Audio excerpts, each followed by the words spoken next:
morning, good evening, everybody. How you doing? Good evening. How you doing? We are going live. Good evening to everyone. Give people a few moments to get online, and of course, we got to do our sharing. Always doing our sharing, as well as getting our blog talk up and running. Got to do that. Say hello. Let me know where you are, who you are coming in. Tonight we're going to talk about the true law of abundance, law of attraction, actually, law of attraction. Where it comes from, the actual information that really started it. I'm going to talk about the hermetics, a little bit of historical point of view, but the main thing is about applying this stuff in your life. Got to be able to apply all this stuff in your life. It doesn't have a purpose if you don't use it. So of course, give me about 2 minutes to do some sharing. You guys can do some sharing too. I appreciate that. Start your show now. Press 1 to hear important instructions. Your show is scheduled to start in 20. Hopefully, we won't have that same issue with YouTube like last time, but I charged it. I charged my tablet today to make sure. No, we don't have that same issue. Your show will go live in 5 seconds. 4. Hey, Crystal, how you doing? 2, 1. Good morning, Crystal. Good evening, Crystal. I want to welcome everybody on Blog Talk Radio. We are talking about the hermetic laws tonight. How they create your abundance, how they create your life, really, and everything in it and around it. I mean, without it, it is universal law. These are things that work no matter what. So that's what we're talking about, how to use these things. This goes beyond religion. It goes beyond philosophy. It goes beyond cultures. Matter of fact, every culture, religion, group have all talked about this throughout time and history. So we're going to get into that. So if you have any questions, get your questions ready. If you have any thoughts, there are 7 hermetic laws that we're going to cover. So we're going to try to get them all done tonight, all 7. That's the goal, all 7 tonight. And we're going to stay on task, on subject matter, I should say. I know sometimes people come here and they want to change the subject matter, but we're not changing the subject matters tonight. We're going to stay because we got to change how we are moving in this world and how things are benefiting us, because I mean, we're not, as a group, as a people, we're maintaining the status quo of oppression, of lower income, of bad relationships, bad health. And if we can, when we get this in our mindset, then we can change all those things. And that's the goal. That's the goal, to change all those things. I just shared this in a group that I didn't intend to share it into, but it's all right. It's all right. They're going to be okay. Everybody needs to get a little bit of this. Gotta say it that way. Get some of this. Let's see. Anybody? Where y'all from? Where you from? Where we got? We got Papa. What's up, fam? How you doing? Ryan. What's up? Peace. Andrea. Hey, how you doing? Yeah. I'm loving this. Loving this. What's up, Andre? Andre said this show better be good or he's gonna boycott over on Facebook. You ain't boycotting nothing. Yeah, Sam Divine, you caught me live. I'm glad you did. Glad you did. All right. And that's all the sharing I'm gonna do. DC, where it's cold. That's right. Get your Kabbalion out. Ryan is in Birmingham. Birmingham, right down the street. You know what's funny? I meant to grab my Kabbalion, but I don't even have it with me. But it's okay because I've been studying the Kabbalion for, probably I've been studying the Emerald Tablets and the Kabbalion for a good 20 years. All right, so guys, so how y'all doing? For anybody who's watching this later on, you're watching this now, you're finding me for the first time, I'm Coach Renz, and what we're here talking about, The Alchemy of Life is the name of the show, where we talk about a little bit of everything. We talk about religion, we break down religion, spirituality, we break down the history, those sorts of things. We talk about relationships, we talk about sex, we talk about money, building wealth, community, building nations. We talk about all these things. So tonight we're talking about this whole law of attraction, abundance, and alchemy, and the laws of the true laws of attraction, which is the hermetic laws. So before we get into the 7 laws, the first thing we want to do is break down. Well, first I want to thank everybody for being here, and I appreciate all my patrons and whatnot, and my patrons as well, and all those who have ordered popcorn from Uncle Renz Popcorn.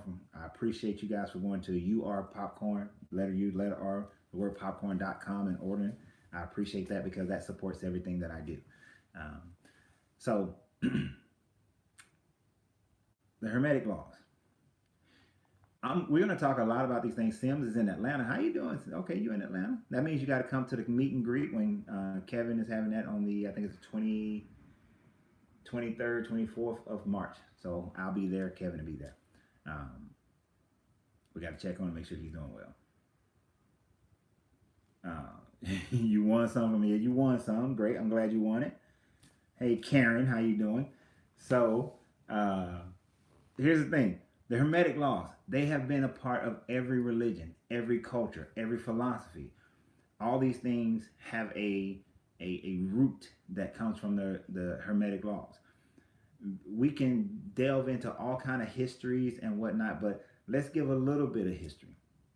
Many people look at the beginning of European civilization, which is where the Kabbalion was written by 3 initiates in Europe, who basically broke down what is of the Emerald Tablets.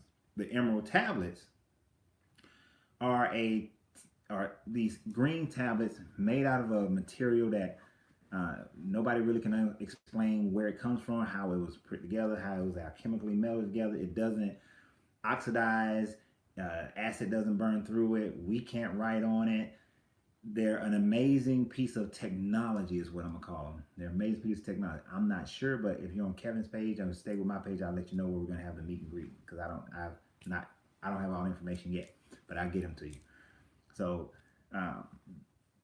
so nobody knows how this stuff is being made and how it was produced and where it came from. But what we do have is inscriptions, words, lettering. A guy wrote on it, and the guy claimed to be Thoth the Atlantean. Many people know Thoth from the ibis bird-headed dude in the Egyptian pantheon. He's the god of wisdom, god of knowledge, the keepers of the records. And he said to start out, I Thoth, the keeper of the records, from I Thoth the Atlantean, keeper of the records, and that sort of thing. He tells you who he is. He says that he built the pyramids and he built many other structures around the world that are pyramid-ish like. He said he built Stonehenge. But within all of the tablets that's available, there are 7 hermetic laws that he breaks down. And these hermetic laws are universal laws. They're natural laws. Now, many people know The Secret, that book, The Secret. It came out about, 20 years ago? And it was like this big phenomenon. All of a sudden, people were reintroduced to one aspect of the hermetic laws. And they gave you one aspect because of this Orwellian origin kind of thought process. And that thought process that you as the mass of people can't handle the full gambit of the information. So we got to keep the secret part over here and let you just have a little bit of the information. This is what religions do. This is what governments do. This is what higher echelons of learning. This is what rich people do, successful people do. They give the masses just a little bit, but they keep the good stuff for themselves. Well, tonight we're going to get into the good stuff, right? Because in this history, when The Secret came out, they just told you about the law of mentalism, really. And now that they're talking about the law of abundance, they're talking about that because people recognize that there's vibration, right? There's vibration involved and there is rhythm involved. But they're still not telling you all of the laws. But we're going to talk about that. We're going to break those down.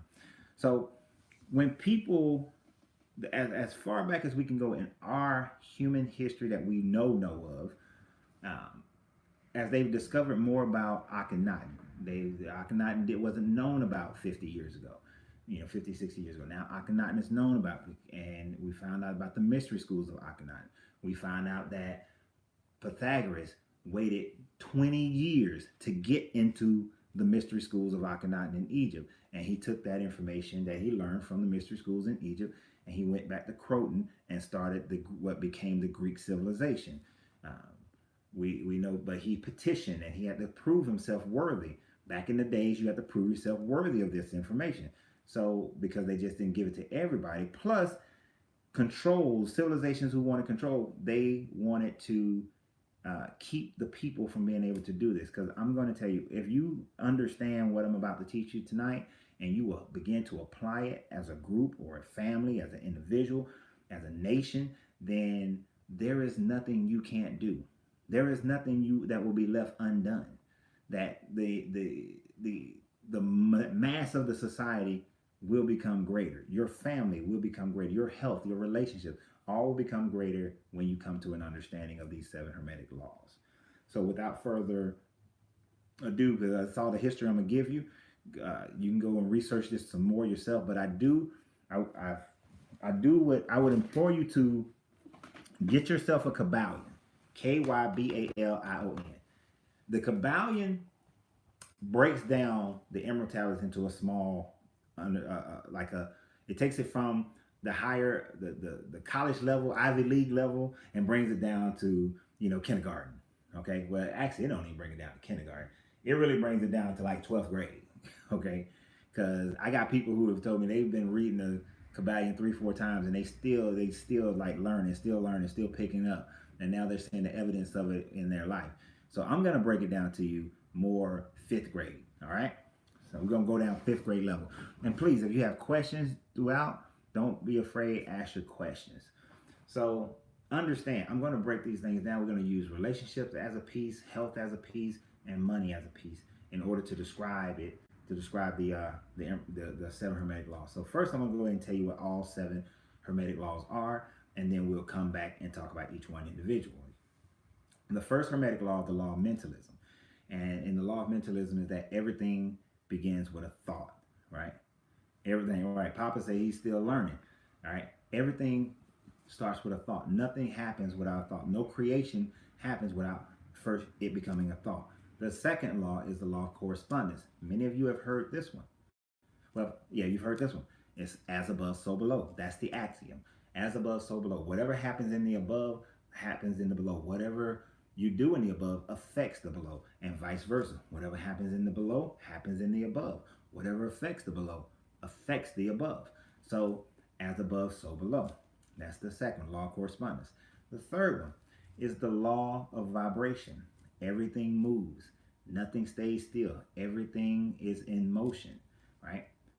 The third one, and I'm not putting these are not probably the right order as they go in the book, but don't worry about it. The third one is the law of polarity. I put them in a certain order for myself. The law of polarity. Law of polarity says that everything exists on a pole. There's no such thing as hot, and then there's a whole nother pole of cold. They're both on the pole of temperature. So it's just everything exists on a pole. It's a very important law. Then there's the law of rhythm. Everything has its ebbs and flows, its ups and downs. It swings to the left and swings to the right. Everything flows in a motion. Everything has a beginning, it has an end, and swing back and forth. Law of rhythm. Oh, and within the law of polarity, there's polarity is another law. But then there's the law of cause and effect. For every cause, there is an effect. For every effect, there is a cause. There's no such thing as luck or chance. Everything falls under this law of cause and effect. And then the last one is the law of gender.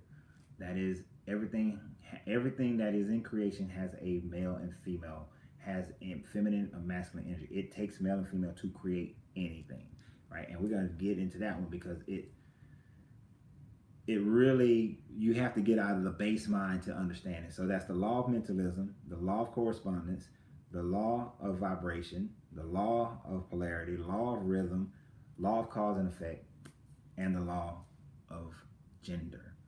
So those are your basic 7 hermetic laws. And in cultures, you have heard some of these things. And if you studied any religion, you're going to hear things that sound very familiar. It's because this is a foundational knowledge, foundational wisdom that has been around forever. Of course, man has misconstrued things and changed things for power reasons. So let's dig a little bit deeper. Now, this is my wine for the night. My Riesling. So it's good. Now, The law of mentalism. The law of mentalism, when you read the Kabbalion, it is very deep. If you was with me about 2 years ago when I did a whole study, whole series of videos, or if you're on Patreon and you see the whole series of videos on the hermetic laws, you'll see that the law of mentalism actually took up about 4 or 5 videos in order to do it. Because within the law of mentalism, you talk about the all, what the all is and what the all is not. We talk about the divine paradox. There's a lot of different subject matters within the law of mentalism.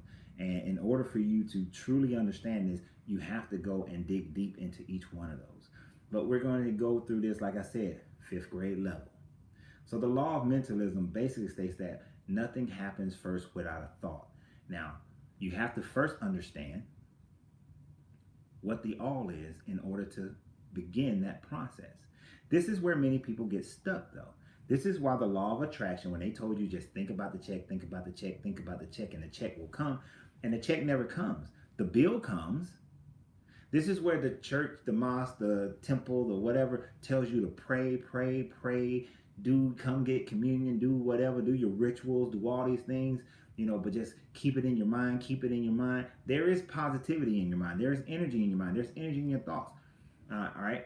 But there's a lot more that goes to it. There's a deeper understanding first, and then there are the other 7 laws. People get lost in just thinking about it. It's like you're thinking about doing that business. You've been thinking about it for years, right? Claim it, won't he do it? Nah, you can claim it all you want to, but these other 7 laws got to be there. But you have to have an understanding of something. First, let's understand, based on the Kabbalion, based on the Hermetics, what the all is. The all is that intelligent creation, that intelligent mind, that mind that creates everything. And it basically says that everything is a creative, everything that we exist, our existence is merely the thought of that intelligent mind. Not a God that is jealous, not even a God, but not this entity, this intelligent creation, this intelligent thought process, this intelligent mind. And it's even doing it a disservice to call it a mind, but that's all we can refer it to, because we can't fathom it in its fullness. But that, whatever it is, we are merely a thought.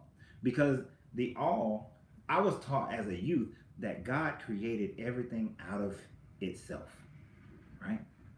But if a piece, a particle of the all, of the creator, created something, separated that piece from itself to make a tulip, then the tulip would know that it is the all.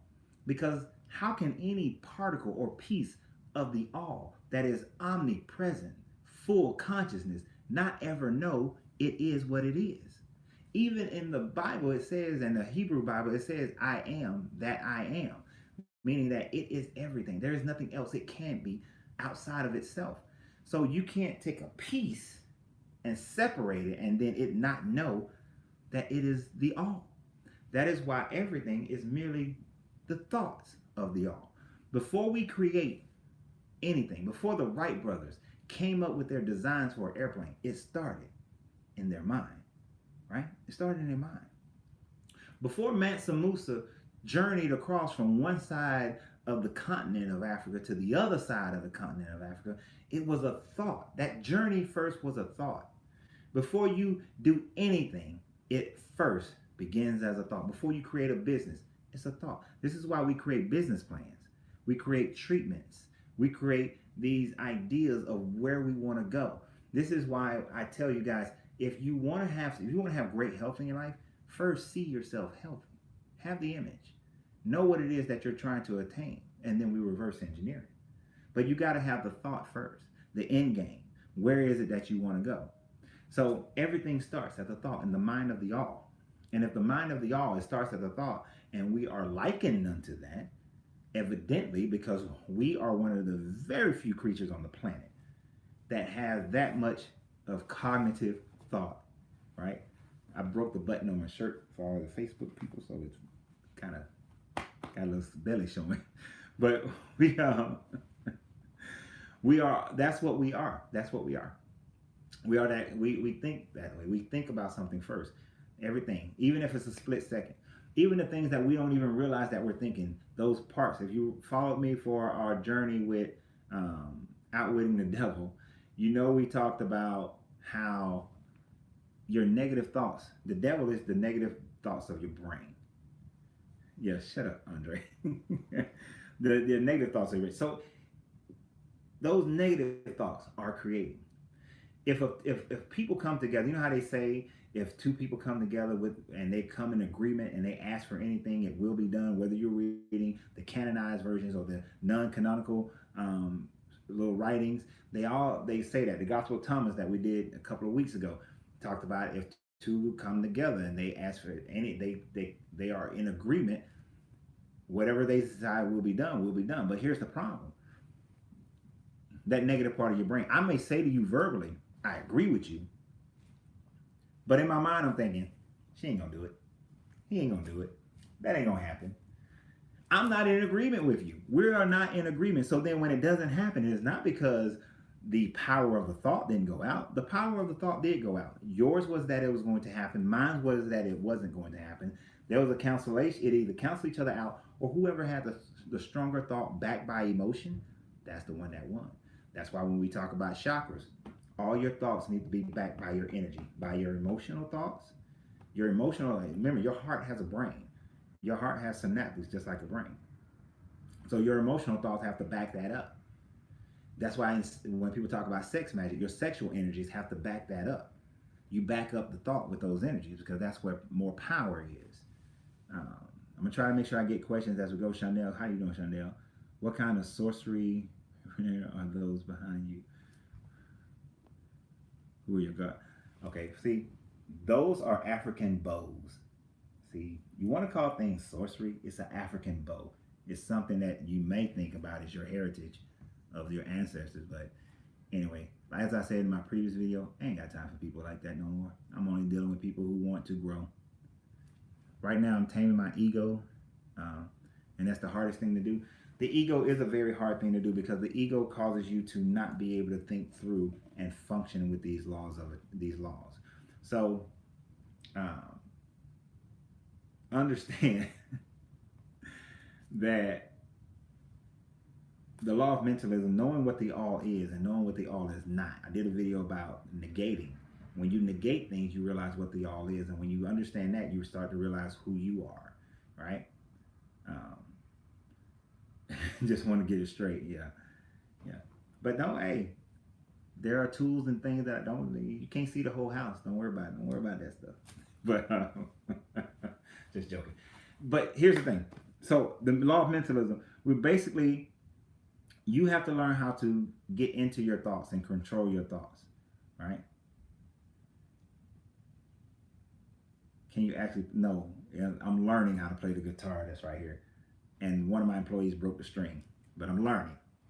So as we grow, we have to learn how to control our ego, control our thoughts.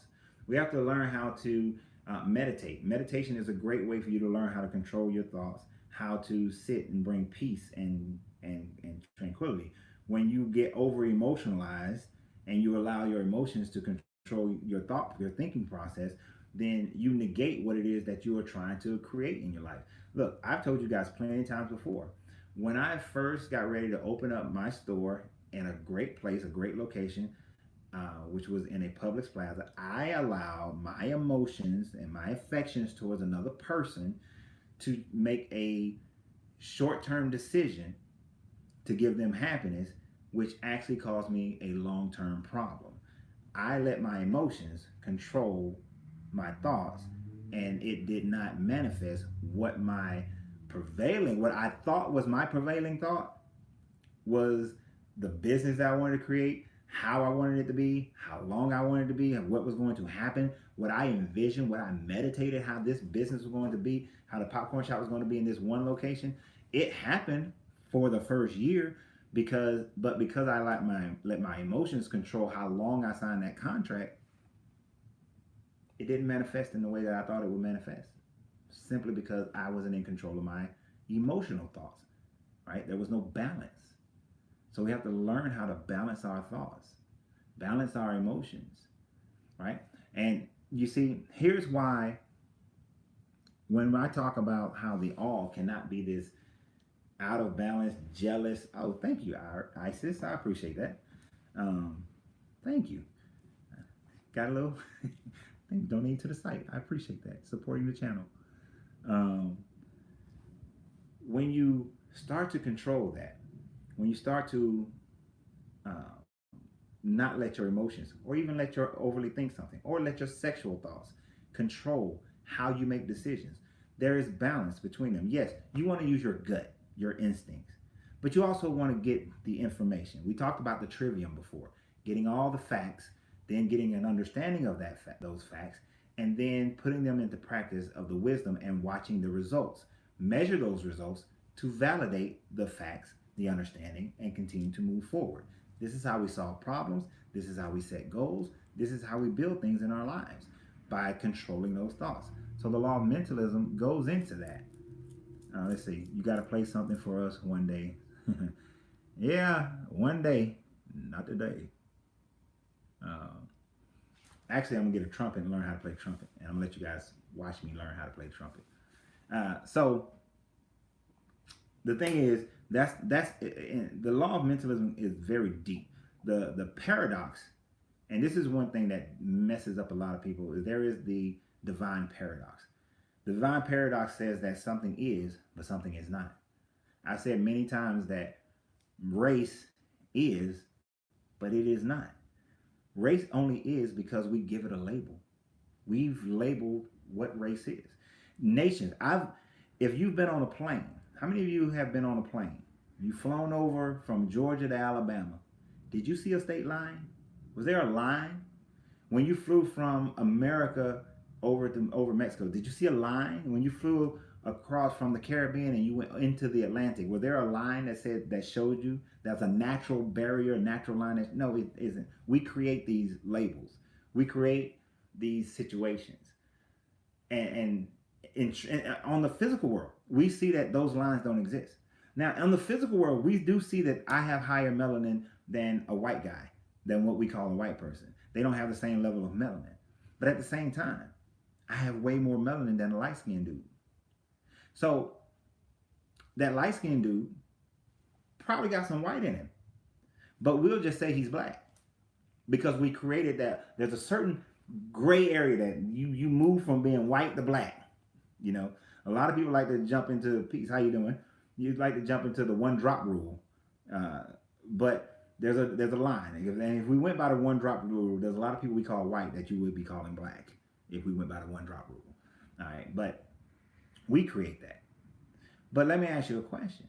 Once we leave this existence, whether you believe in reincarnation, whether you believe in your consciousness becoming pure energy, whether you believe that it just dissolves into nothingness, whatever you believe, your consciousness doesn't remain in this poverty of flesh. It doesn't remain in this body. It doesn't maintain this melanated state, all right? Or if we all become the same type energy, then it all becomes the same. We get caught up into genomes and RH genes, whatever it is. We get caught up into what, are we from America? Are we from Africa? Are we from you? Are they from Europe? Where did the Asians come from? Who crossed the Bering Straits? Who crossed when Pangea was broken up? Who went where? And you know, the African ship, the canoes that are found off the coast of South America, they came from Africa. And the Polynesians, the Egyptians who traveled to Americas and who also traveled to Australia, and we talk about the Ethiopians who became the Asians, who became the Chinese, who became the Olmecs, who then some Zai missionaries came over and got with them and created the current version of the Native Americans. We talk about all those things, and that's just really the Western Native Americans or the landmass, but not the Caribbean Native Americans. They would still remain dark-skinned, even when the colonization happened. So we talk about all those things. But the divine paradox says that when you leave this existence, you no longer exist in that state, that form. But yet we still have to deal with it on this plane of existence. So even though I can talk about the fact that race doesn't exist on a spiritual plane, I know that in this physical plane, race exists. So the divine paradox within the law of mentalism is there. but you have to be able to think on those levels. I deal with physical things as I'm here on this physical planet, but I know that there are spiritual things that I got to deal with. And those spiritual things are higher, which that's how we create. We have to create in both realms, all realms. Even on the mental plane, on the elemental plane, we have to create on the elemental plane. Let me make sure I don't want to miss too many questions. We create barriers. Yeah, exactly. This is the part that I don't get with cryogenics. When you freeze the body, how do you freeze the spirit and the soul? That's an interesting thing. Think about it. There are a lot of things about consciousness, about our consciousness, we don't know. They say that space or the deepest parts of the ocean is, the greatest exploration. Exploring the mind and the consciousness. Even to say the mind.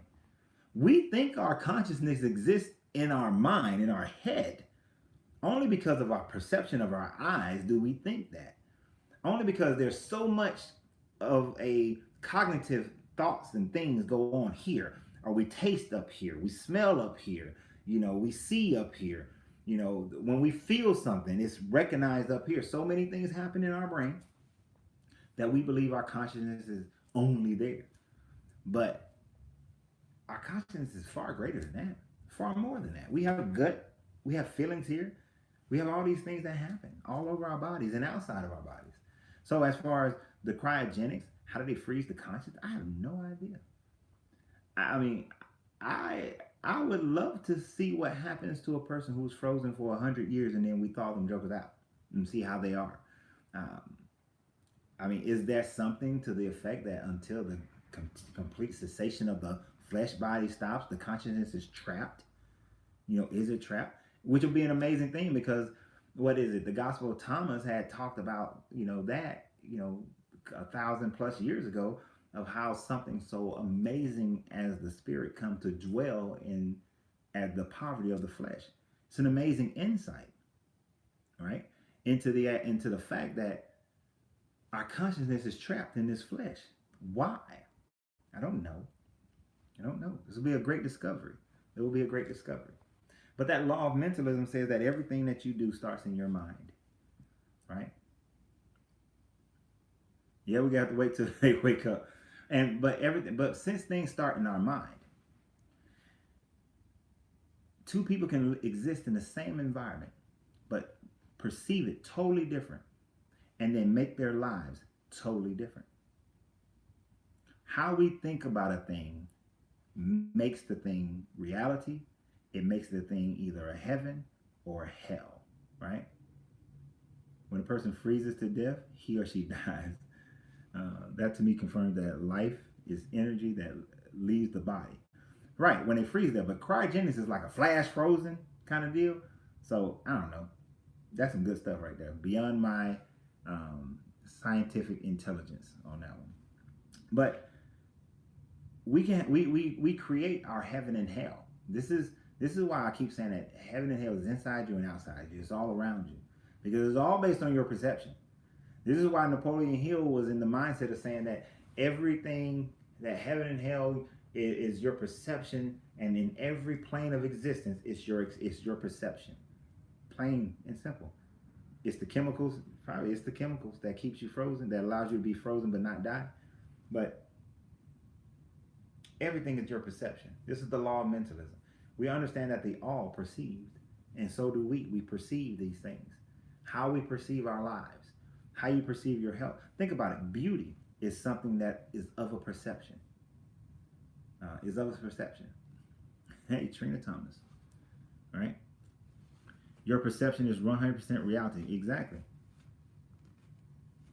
You can think about something all day, but if you don't have conviction, it won't matter. And you're right. You have to have a conviction. You have to have that energy. Now, this is where we're going to go into the second law, because I can tell you, I can spend the entire hour or 2 hours on like 1 or 2 laws, and that's all we'll do.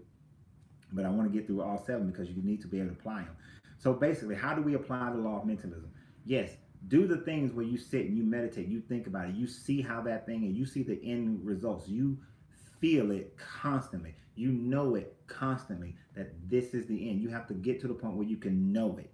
You can smell it, you can feel it, you're being it, right? You don't say that, okay, when I get to this point, then I'm going to be healthy. No, you have to be healthy now.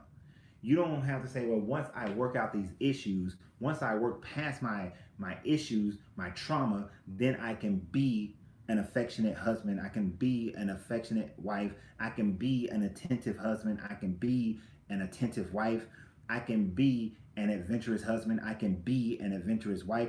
No, you have to be it, feel it, smell it now, not later, now, not when you get to a point, now.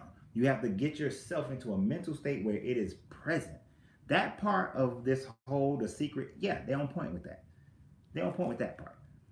But then they're missing some parts. I'm going to get into some of the parts they're missing.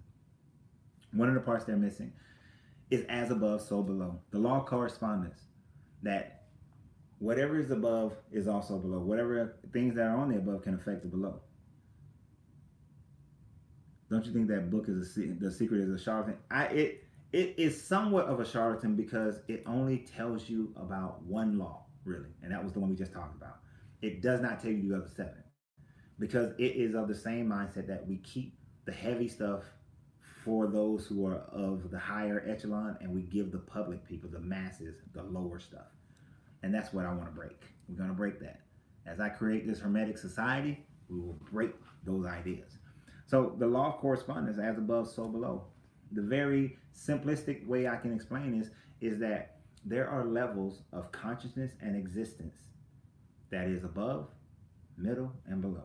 There's the matter, there's the spiritual plane, the matter plane, and then there's the elemental plane. There's different minds. There's the spiritual mind, the human mind, the animal mind, the plant mind, the elemental mind. There are different levels of consciousness. This is where they get their heavens and hells and get their 7 levels of heaven and 7 levels of hell. This is where we have the understanding of Jacob's ladder, of different levels where spirits ascending and descending, because there are different understandings. And see, here's the reason why there's spiritual planes, spiritual plane, matter plane, elemental plane, but then there's the spiritual mind, animal mind, human mind, plant mind, is because within the planes there are different levels of minds at play. We don't know about all of them. The Kabbalah has the Kabbalah has this information. That's what I was saying in the very beginning, that all religions have this information. All of them have some level of this understanding.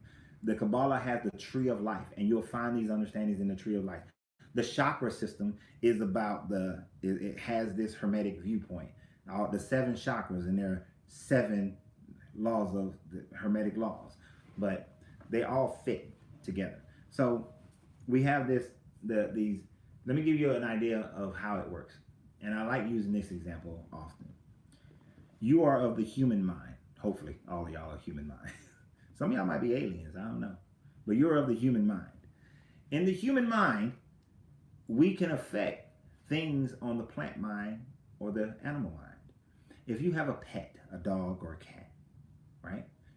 If you choose to beat that animal, you can beat it to a point of submission to where it is demeaned, it has this slave mentality about it, this fear mentality, this, shrunkeness about itself.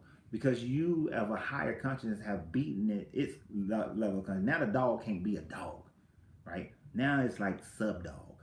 Now it's like a slave dog, a demented dog, a slow, dim-witted dog, a fearful dog. It can't function as it would normally function. A friend of mine was telling me how they made the mistake of giving their animal some food, and then they smacked the animal because it had did something. But then the animal stopped. When they would feed the animal, now it doesn't, when they put the food out, the animal doesn't come near the food anymore. It's like it knows I might get beat, because as the higher conscience, you've affected it, right? And they only did it one time, but that one time was enough, and it affected it, right? So the higher conscience can affect the lower conscience. We've seen studies where people they speak, look, there's a plant over there, they speak pleasant to the plants, and the plants grows. They speak negative to the plant, and the plant dies. We seen the I forgot I forgot his name. He did the rice, Matsumoto, I believe. He did the rice experiment where he had the one rice he spoke well of, the other one he spoke negative to, the other one he ignored. The one he ignored turned into a horrible, nasty mess. The one that he spoke negative to, it was nasty, not as nasty as the one he ignored. And the one he spoke pleasantly to after 30 days looked just as good as the first day. It didn't rot or anything. So we know that these things are affected by higher consciousness. We only can prove the consciousness of the mind of the human mind, the animal mind, the plant mind, and the mineral mind. We know that there are minerals, there are elements, there are atoms, molecules that attract and repel. Certain things attract it, certain other things repel it. We can affect those. What we don't know about is the higher spiritual ones. Those are the ones that we just make shit up. Just be honest. We just make shit up. Man has just made stuff up for a long time concerning those things about what God does what. Right? I mean, it's amazing how all the gods seem to have the same attributes. Right? So they just we don't know why the wind blows. The wind is rustling in the wood, in the trees. You know, we don't know where the wind comes from. So there's a wind god. We don't know why the ocean waves come forward and backwards. We don't understand that. So there's Poseidon and Neptune. We don't understand. It rains, so there must be water above the water that we see. There must be waters up there, and there's a dome protecting it. And then when it rains, it's because the windows of the dome have opened to allow the water in. So there must be Pita up there, you know, and Newt down here, you know, or there's Anu up there, and there's Titi down here. So we have to create gods in order to explain nature, how the universe works, instead of what we'll talk about later, which is cause and effect. So we create deities, right? Instead of understanding the hermetics, understand how it works. You should check out this guy called, I don't know why I can't say that on YouTube. All right, I'll check that out. I'll look back up these contents later. But so we make up these ideas. But the law of correspondence, as above, so below. I do not, although so for the most part, it is a best guess. It is the best guess. Some people say that when you die, your consciousness just goes into nothingness. There's nothing. I don't accept that, because I see that there are different planes of existence, from our physical plane down to the elemental plane, different mindsets from the human mind, animal mind, plant mind, elemental mind. We are not the top of the chain. We are not the highest highest level of consciousness. Is not right now, not in this body, not in this flesh. There's absolutely, that doesn't make any logical sense. Now, what is it? Where your consciousness goes, how it functions, we can make estimations. We know that thought creates, and we know that our consciousness is thought. So our consciousness, our thought, whatever we leave this body, this poverty of the flesh, it becomes whatever I believe, whatever we most believe it is. Most people believe that they're going to go to hell, whether they realize it or not. That negative portion of the brain has them thinking that they're not worthy of anything beyond what they've been receiving, and they're not worthy of anything beyond that is heavenly. They literally believe they really believe in hell. So there is karma and dharma. Do we reincarnate into the lower minds? See, that whole karma and dharma thing is interesting to me, because karma suggests that I have to pay for past lives.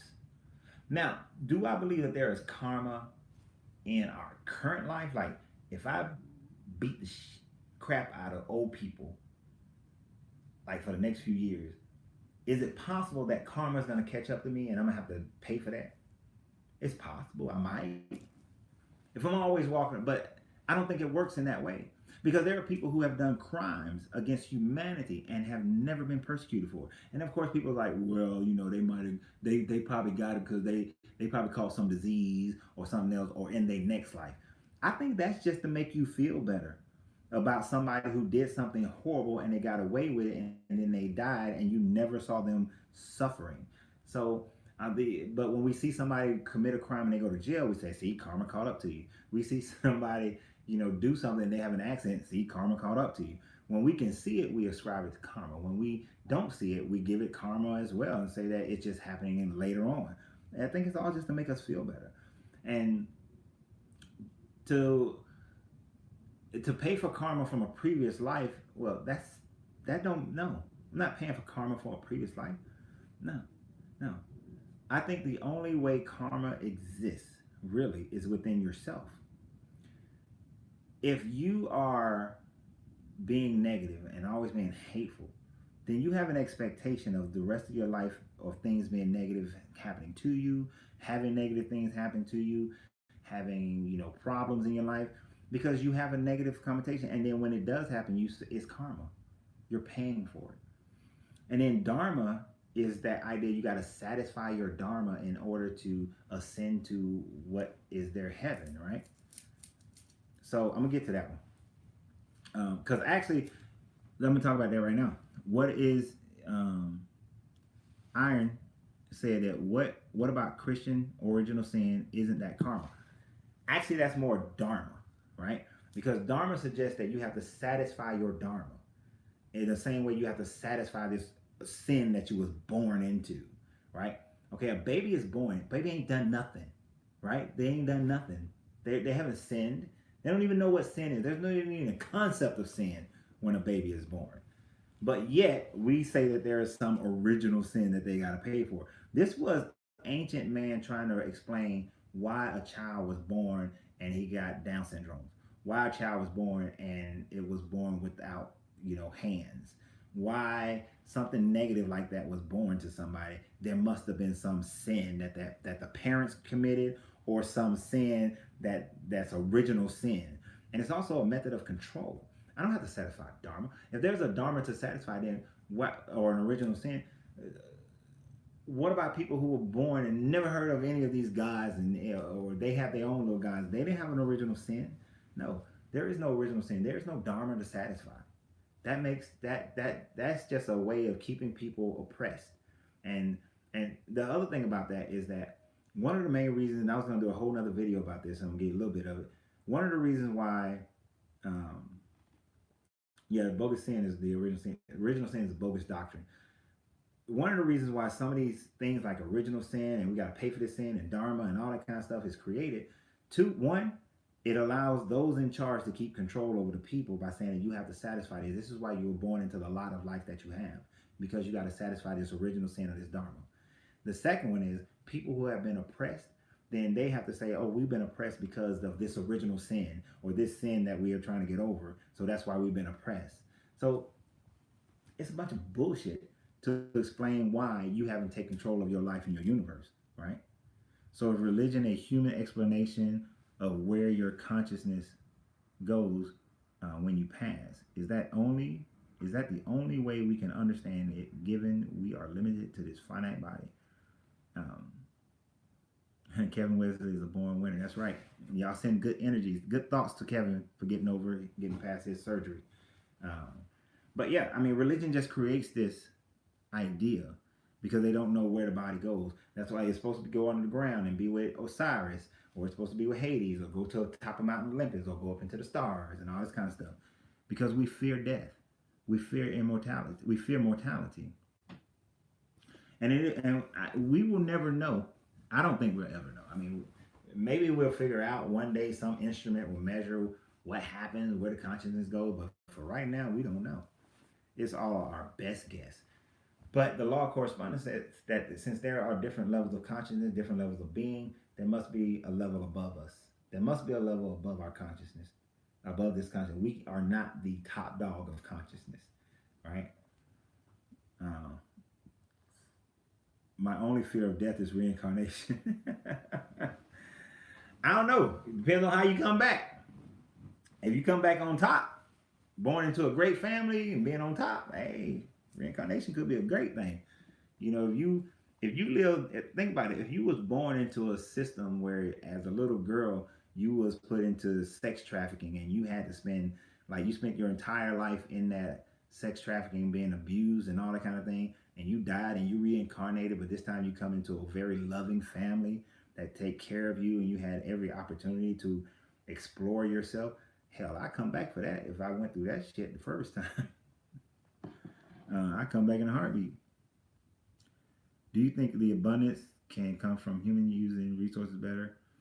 It would come from us using our resources better. I was speaking to a young lady today about how just in the black community, the worldwide black community, if we use our resources better, we wouldn't have to just take whatever Western culture is giving us, and we will be able to sit at the table with a full plate and bring our own food to the table, and be able to dictate policies around the world.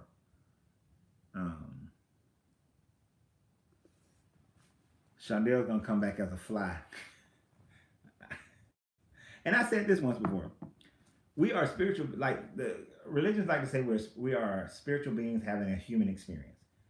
And I like to say we are spiritual beings having a universal experience. Maybe you do want to come back and see what it is like to exist as a plant.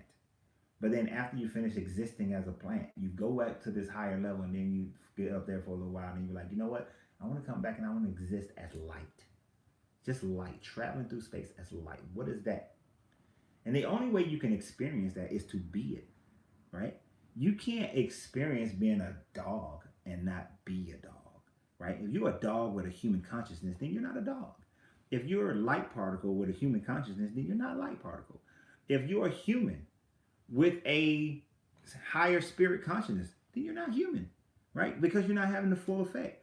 This is why I think, like, when people say, oh, I remember my past life, you might remember some fragments, or you might remember have some deja vu or something like that.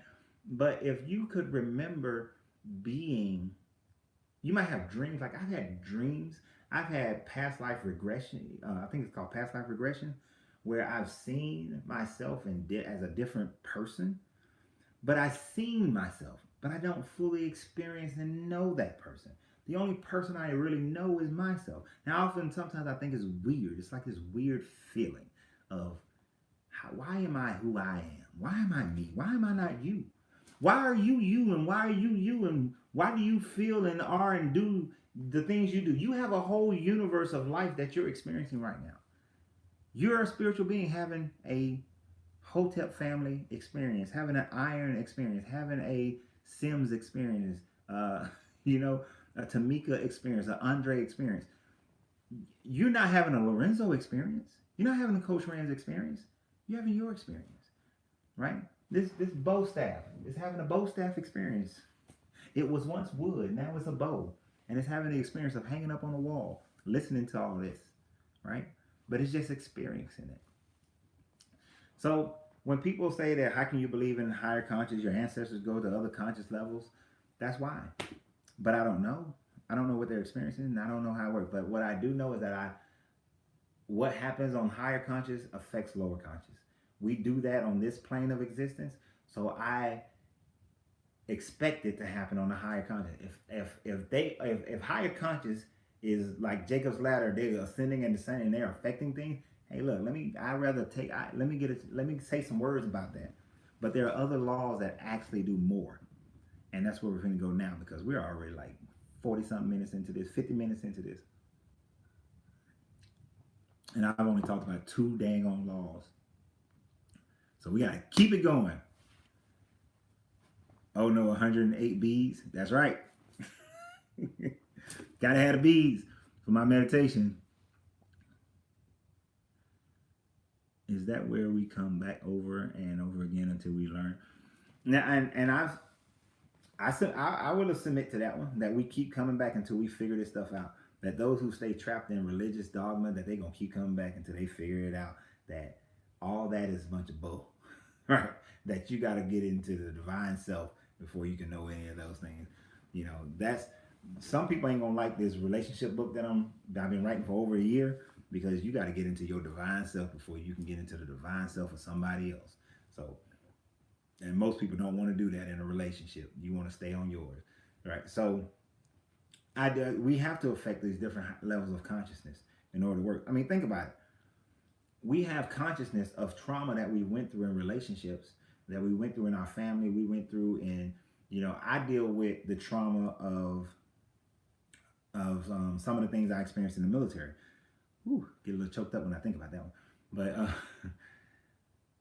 so some of the things I dealt with in the military, I deal with those traumas, right? And sometimes I have outbursts of emotions. Sometimes I have nightmares. I have all these different things going on based on those traumas that I experienced in the military. But those are of a conscious nature that we have to work on. We have to get past, right? You have to work through those things in order to be able to exist. And I don't know why I had to have those traumas. There's a reason, there's a rationale, I assume. But we're going to get into those things. I don't know. But you go through your traumas. In order to have a greater life, you have to work through all those traumas. You have to work through your consciousness, right? To get it in line with your super consciousness, that is your divine self, right? Imagine if your sexual conscious, your gut conscious, your heart conscious, and your actual third eye conscious were in unison working together. If all the chakras were open and all the energy was flowing correctly and your thoughts were, you wouldn't have this. Somebody cut you off in the road, you don't get angry and frustrated and mad and yelling. Somebody doesn't do as you expected them to do, you don't get all hurt about it and sit there and let your life go into hell, or you go and seek revenge on them. You just keep moving. You keep moving, you keep doing you keep being balanced in your life. So that's when I think about as above, so below, getting that full consciousness going so that you can affect things on all planes of existence, right? So let's move into the second one. Now I'm gonna, even though I gave it in one list, I'm gonna do this in another list, because if you don't do nothing, if you don't understand nothing, you got to get this law down pat. All right, you got to get this law down pat. Without this law, you ain't doing nothing in life. Nothing is going to work out for you, right? Do I think that evolution can explain human morality and ethics? Hell no. Not evolution. That doesn't explain, that's biology. That doesn't explain our morality. Not even at all. I did a video earlier today, I posted verse 3 of the Tao. Check that out to get started on that thought process. So this law, you got to get it. It's the law of cause and effect. I know when I went through these, I gave the law of vibration at this point, right? Or social evolution. No, because if you looked at it from that standpoint, we've evolved and we've de-evolved socially. We go up and down. Socially, there's been golden. This is where you have the law of rhythm is going to explain. Wait till I get to the law of rhythm on that one. I'm gonna use your example for the law of rhythm. So when I start talking about the law of rhythm, remind me of what you just said. All right. So cause and effect. You got to get this. For every cause, there is an effect, and for every effect, there is a cause. This is going to sound more like what the scientists say, and it is. Because science, since the 1900s, have really started to understand the hermetics and how they work. Science before that was kind of pseudoscience, as people like to call things out like that. But science was they were really created by religion and culture instead of just being pure facts. Instead of just being pure facts. The law of cause and effect, for every effect, there is a cause. For every cause, there is effect. There is no such thing as chance or luck. There is no such thing as blessings or miracles. There is only cause and effect. That's it. And the more you can understand the causal factors of things, the more you become, the more you can control the effects. I mean, that's the core of it right there. This is where the trivium comes into play so big in my life and hopefully in yours. If you've seen other videos, I talked about the trivium a bunch of times. The trivium basically is facts. Gather your facts. Then take all the facts and put them together so that you come to an understanding of those facts, like a business plan. Gain all the facts and information about the industry, how it works, opportunities that are present. Put it all together so you can have an understanding. That's why you got your business plan. That's your understanding of all the facts, right? And all your numbers, get all your numbers together. And then You put them into work. You put them out to work. You see what happens.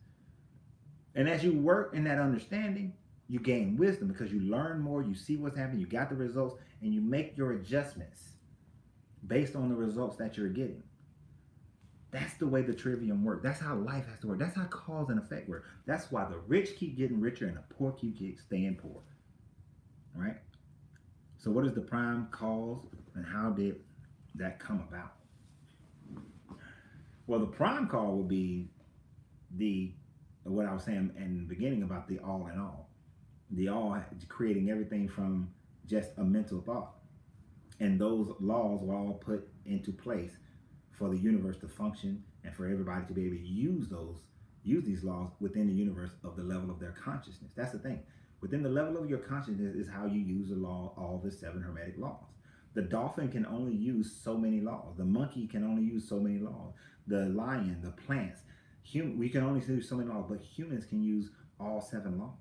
All 7 laws, humans can use them, which is why we are elevated consciousness, why we function on a higher conscious level. You see how these things work together, right? And then we have more causal power than any other creature on the planet. Any other creature on the planet. The planet itself is somewhat on equal par with us because the planet can cause eruptions and volcanoes and earthquakes, and it has a natural flow for all these things to happen with cause and effect. But we can control things even more so, and as we grow, we create ways to even control the planet, right? But the more you know about the causes, what causes things, the more you have the effects, the more you can create the effects, right? So, some people call the primary mover God, but beyond that, God ain't creating nothing. God nor the devil is making your life what it is. God nor the devil is making you fat. God nor the devil is giving you diabetes or high blood pressure. God nor the devil is messing up your relationship, is causing you to be unloving or uncaring. God nor the devil is causing you to spend more money than you earn. God nor the devil is causing you not to pay your bills. God nor the devil is not causing you to curse out that person or curse out this other person. God nor the devil is causing you to beat the shit out your kids. God nor the devil is doing that. You're doing that. This is all you. Nobody else but you. You're doing it. You are the primary causal factor in your life, mainly in how you relate to everything around you. How you relate to everything around you decides how you're going to be the causal factor. Now, unfortunately, if you relate improperly to everything around you, you become the effect. You become the effect of other people. If you allow Donald Trump to stay in your brain and cause you all these frustrations because you're so angry, I'm so pissed, and Donald Trump is doing this and he's doing that, and he's trying to put us back in slavery, and he gonna take away all our benefits, he's gonna take away this, he's gonna take away that, and you so every day, I meet these people who every damn day, all they talking about is politics and the news and all this negative stuff, and they've allowed all that negativity to build up in them so much that they go out in their day. And when they go out in their day, guess what they get? A bunch of negative shit. Why? Because they have let this causal factor of negativity from the news and politics and all that create a negative state for them, which then they go and create additional negative states. They have allowed something else to affect them to the point where whatever they are causing, whenever they are the causal factor, it's a negative outcome. I met a guy today because it's raining so hard. It's been raining a lot in Georgia this year. He was like, oh, I forgot what he called it, weather depression, some kind of weather depression that he was talking about, seasonal depression, because it rains. I told him, I said, so you allow the rain to dictate, the weather to dictate your happiness. You're the effects of the weather.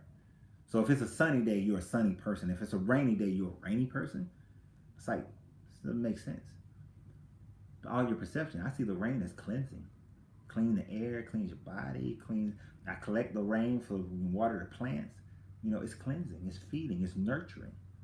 So is the sun. It gives vitamins and energy. Without the sun, we all die, right? Seasonal affective disorder, okay. But, you know, I'm like, oh, sad.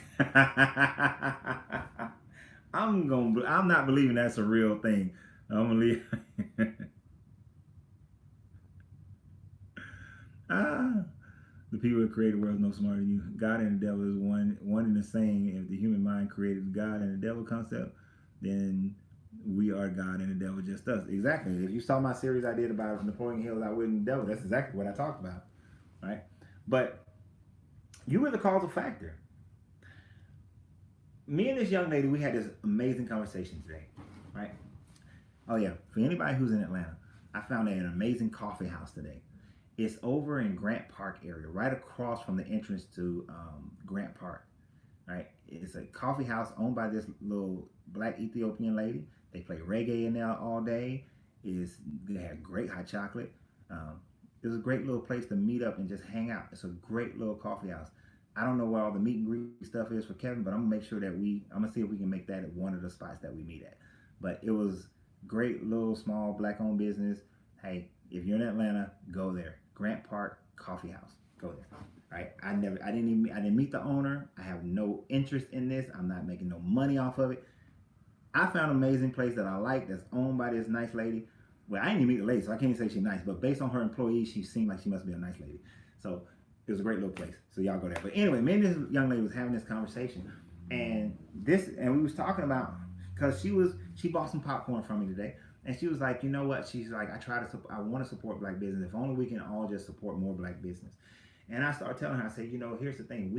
We are living in the state of effect and not in the state of causation as a nation, as a group of people that have melanation, but more so than that, as a group of people who've been oppressed over the last few hundreds of years, right? Almost 1,000 years. We've been oppressed, right? And be colonized, brutalized, all these sorts of things, put on the lower echelon of the economic and power scale in the world. That's just a truth. But all of that, we're living in as the effects of that. But we can, at this state, become the causal factor of our financial and political uprising. Not war uprising, not physical war uprising. It's not necessary. But of our financial and political uprising. How do we become that causal factor? One, we do start buying and shopping with one another, right? We start treating each other politely and courtesy. We build nation. Now, if all the black people who are growing up in Western cultures, who have gotten the education, who are getting the education, who are getting the access, who have the business acumen, were to start working in a state where we build within our own communities and then work with countries that are governed by black people in the Caribbean, on the continent of Africa, we start working with them. They give us the land and political base. We bring the financial and academic base, and we bring it all together and work, trade amongst each other 4 or 5 times, trade amongst each other 5, 6, 7, 8, 9 times.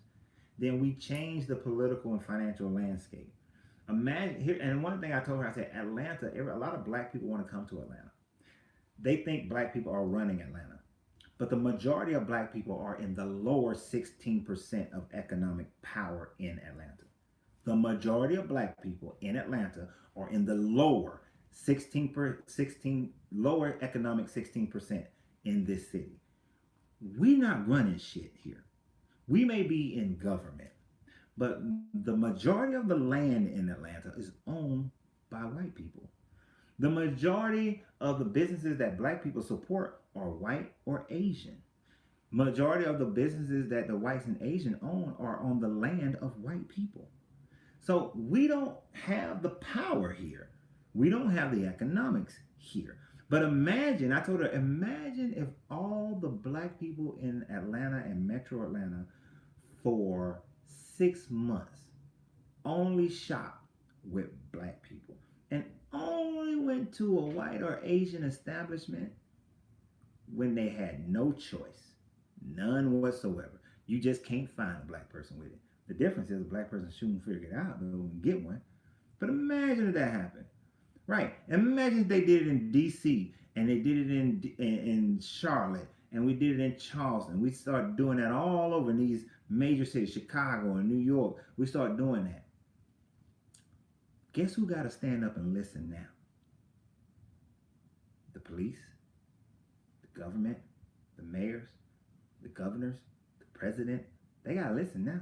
Because that's trillions of dollars in consumerism that they not getting. You got whole industries that would go out of business. You Hennessy would go out of business. How about that? How about if Hennessy go out of business? And here's the thing that I love about people. And if we did that, a black person would make I think Hennessy is what? Whiskey?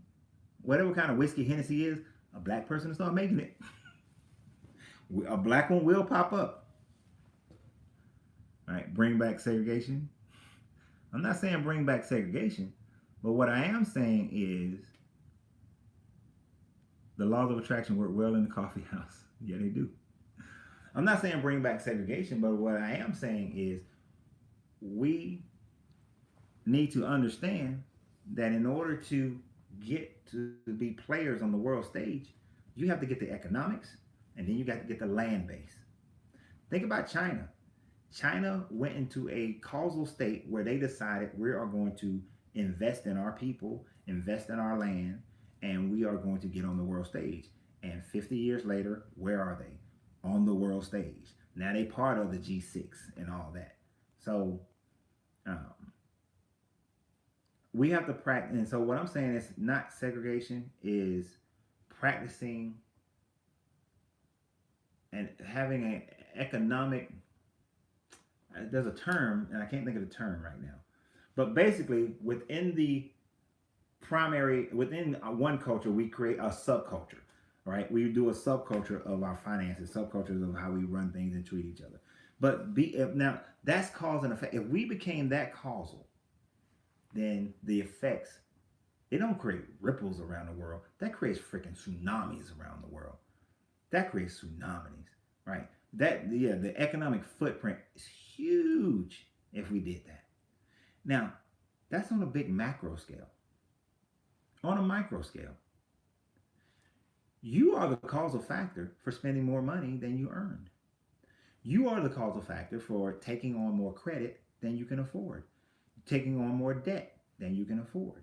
You are the causal factor in buying shit that got brand names on it just because you want to keep up with the Joneses. You are the causal factors of those. On the micro level, stop. Become the causal factor that says that I'm going to save money. Become the causal factor that, and I was thinking about doing a video on this. Become the causal factor that says that I'm not afraid to invest. Do you know how many black people are afraid to invest? Like, I met a dude the other day.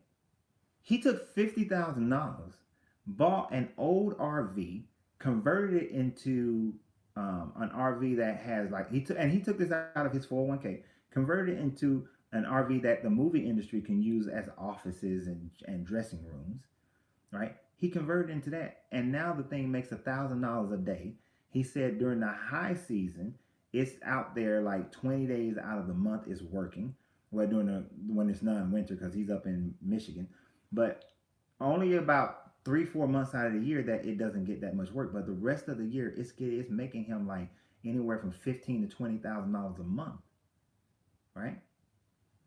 It's not the kind of money that's going to make him rich, but it's the kind of money that makes him able to take 3 months off a year to get in his personal RV and just drive around for 3 months out the year. That's what I'm saying.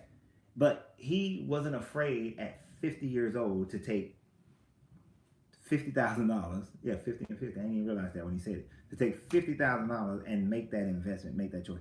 Do you know how many black people I know who have $20,000, $30,000, $40,000, $50,000, but they are so afraid of losing it? They are so afraid of losing it that they don't go. That their risk avoidance is to the degree that it will keep them poor, right? Right? It'll keep them poor. So you have to become your own causal factors. You have to become. Okay, there's always going to be something that's affecting you. You're always going to be an effect of something, right? That's why the higher planes affect the lower planes. You understand how these things are working together? But you have to get to a point where you say, I can be the causal factor for this part. and this part, and this part, and this part. And you have to start stacking those up. The more you stack up in your life that you are the causal factor, the more control over your life you have, the better your life can be, the more heaven on earth you can have, right? You know how many people I see in relationships? Um, Coach, are you in favor of universal income? I don't know what universal income is, but if that's like income distribution, hell no. I am not in favor of that, because there are people who, the majority of people will just sit there and just have their hand out.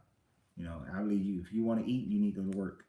You need to figure out how to work, right? So I support segregation in the aspect of black business, supporting black business. Yeah, now I can support that. For in our current system, I support that wholeheartedly. I sure do. Oppressed people have to work together in order to come out of oppression. That's just how that works. Black people, we just ain't figured it out yet, right? We're still under that misunderstanding. But you made me lose my train of thought. Thank you very kindly for that one. I appreciate it. So, but we do have to become our own causal factors, right? We have to stack these things up. The more we stack up, the stronger we become. The stronger you become as an individual. Oh, relationships. That's what I was about to say. Universal income. Everyone gets a basic living check every month and rent and food. That's kind of like what they try to do with Star Trek Generations. Like everybody's kind of just get like this basic life, and everybody's goal is to just become better versions of themselves. And that's what Marx and Engels was talking about in their book about communism. But you have to eliminate greed, and you have to eliminate wants in order for that to happen. Because somebody's going to want something that somebody else is not, that somebody else got, and they're going to think they deserve it, right? Which creates theft, which create jealousies and anger, right? So it's a great thought, but our consciousness in this fleshly form is not high enough in order to be able to do that. Not even slightly. We are so far from that. And there will always be those who don't want to work and who is going to want more, right? So that's really not going to work. Mm-mm. What we have to do is create a situation where everybody has an equal opportunity to prove how unequal they are, right? I think that's why, even though Bernie Sanders said he's going to run again, I think those types of thoughts are the reasons why he did not beat Hillary. It's because his thoughts are too democratic, socialism, and communist in this thought process. But you have to get rid of so many human qualities in order for that to happen. And I don't think that's going to happen. It's not going to happen. Because there's a certain way I want to live. And if you told me I got to live below that, we're going to have a problem. All right? I can deal with, I've lived homeless by choice a couple of times. Oh, sorry, can't hear me? Can you speak louder and be closer to the microphone? Okay, I'll try. I'll take that into consideration. Thank you very much. I'm always anything to make it better. So I just don't think that we're not ready for that.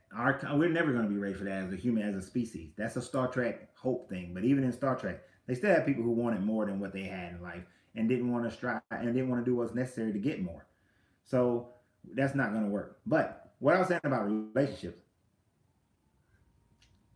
you guys have heard me say many times before that I was married to a young lady who used to always say, and she was Christian, and she would always pray and be like, oh, God, just make our relationship sweeter, make our relationship better, make our relationship more loving, make our relationship more adventurous. And it used to piss me off because I was always like, why are you praying to God to make it sweeter, make it more adventurous, make it more entertaining, make it more intimate? You have all the power in your hands to make this dang on relationship sweeter, more intimate, more adventurous. You don't need a God to do that. You don't need prayer to do that. All you got to do is do it. Cause and effect is about taking the action that creates the effect. If you want to be more loving, remember I was saying about law of mentalism, if you want to be more loving, you have to be it. Well, this is where you be it, right? This is where you be it. You become the causal factor of it. You be more loving. I, at one point, I will put things on a schedule. If it's something outside of my norm, right? If it's outside of my norm, Peace Hotep, I appreciate you being here. If it's outside my norm, I will put it on a schedule just to remind myself I got to do this thing. I got to do it. I got to make sure that I'm doing and being what's necessary. Or if I'm told it, then I got to do it immediately. I was requested to make a certain phone call earlier today Well, I was requested yesterday to make it today. I knew that if I didn't, and when I was reminded today, I was like, okay, sure, I'm gonna make it a little bit later on. But immediately right then, I said, nope, let me do it now because I know me. And I got so many things on my plate and so many balls in the air that I was like, nope, let me do it now. And I did it right then because I know it's not gonna happen. If you want to be something, be more loving in relationship, just start being it. Stop waiting for a time, waiting for a moment. If you want to be more caring, more communicative, if you want to be more attentive, just be it. Stop waiting it. Stop waiting. Stop asking for pie in the sky to make you. The spaghetti monster that lives on Saturn is not going to make you more loving until you actually start being yourself. That's how cause and effect work. In everything, everything. You got to get that law down of cause and effect, right? People still have jobs, but income is supplemented by the government. That will not work. You're still kind of low. Can you turn the... Oh, actually, this mic ain't even plugged in, to be honest. Let me see if I can plug... I don't even know where this thing plugs in at on here. I know, that's messed up, right? Turn your volume up. But, I don't know. I don't even see where the mic goes in on this thing. I was using the mic on my phone. That's on YouTube. But yeah, try turning up your volume because I'm talking very loud.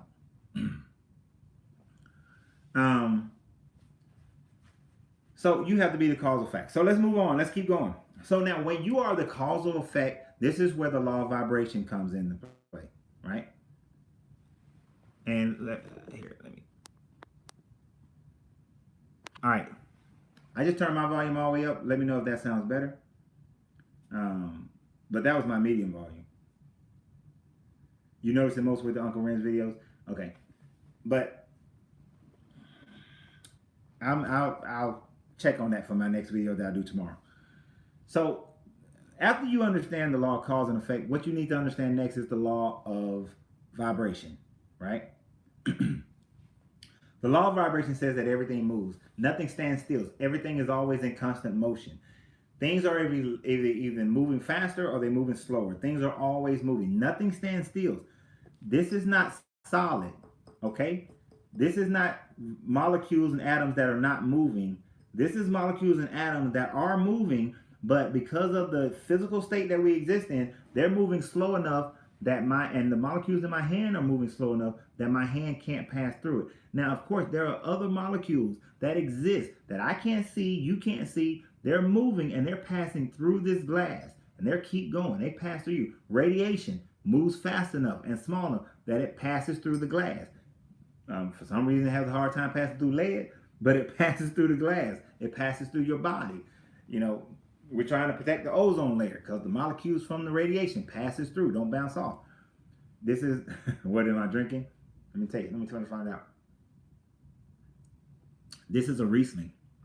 So we have to understand that everything is vibrating, everything is moving. Nothing stops moving.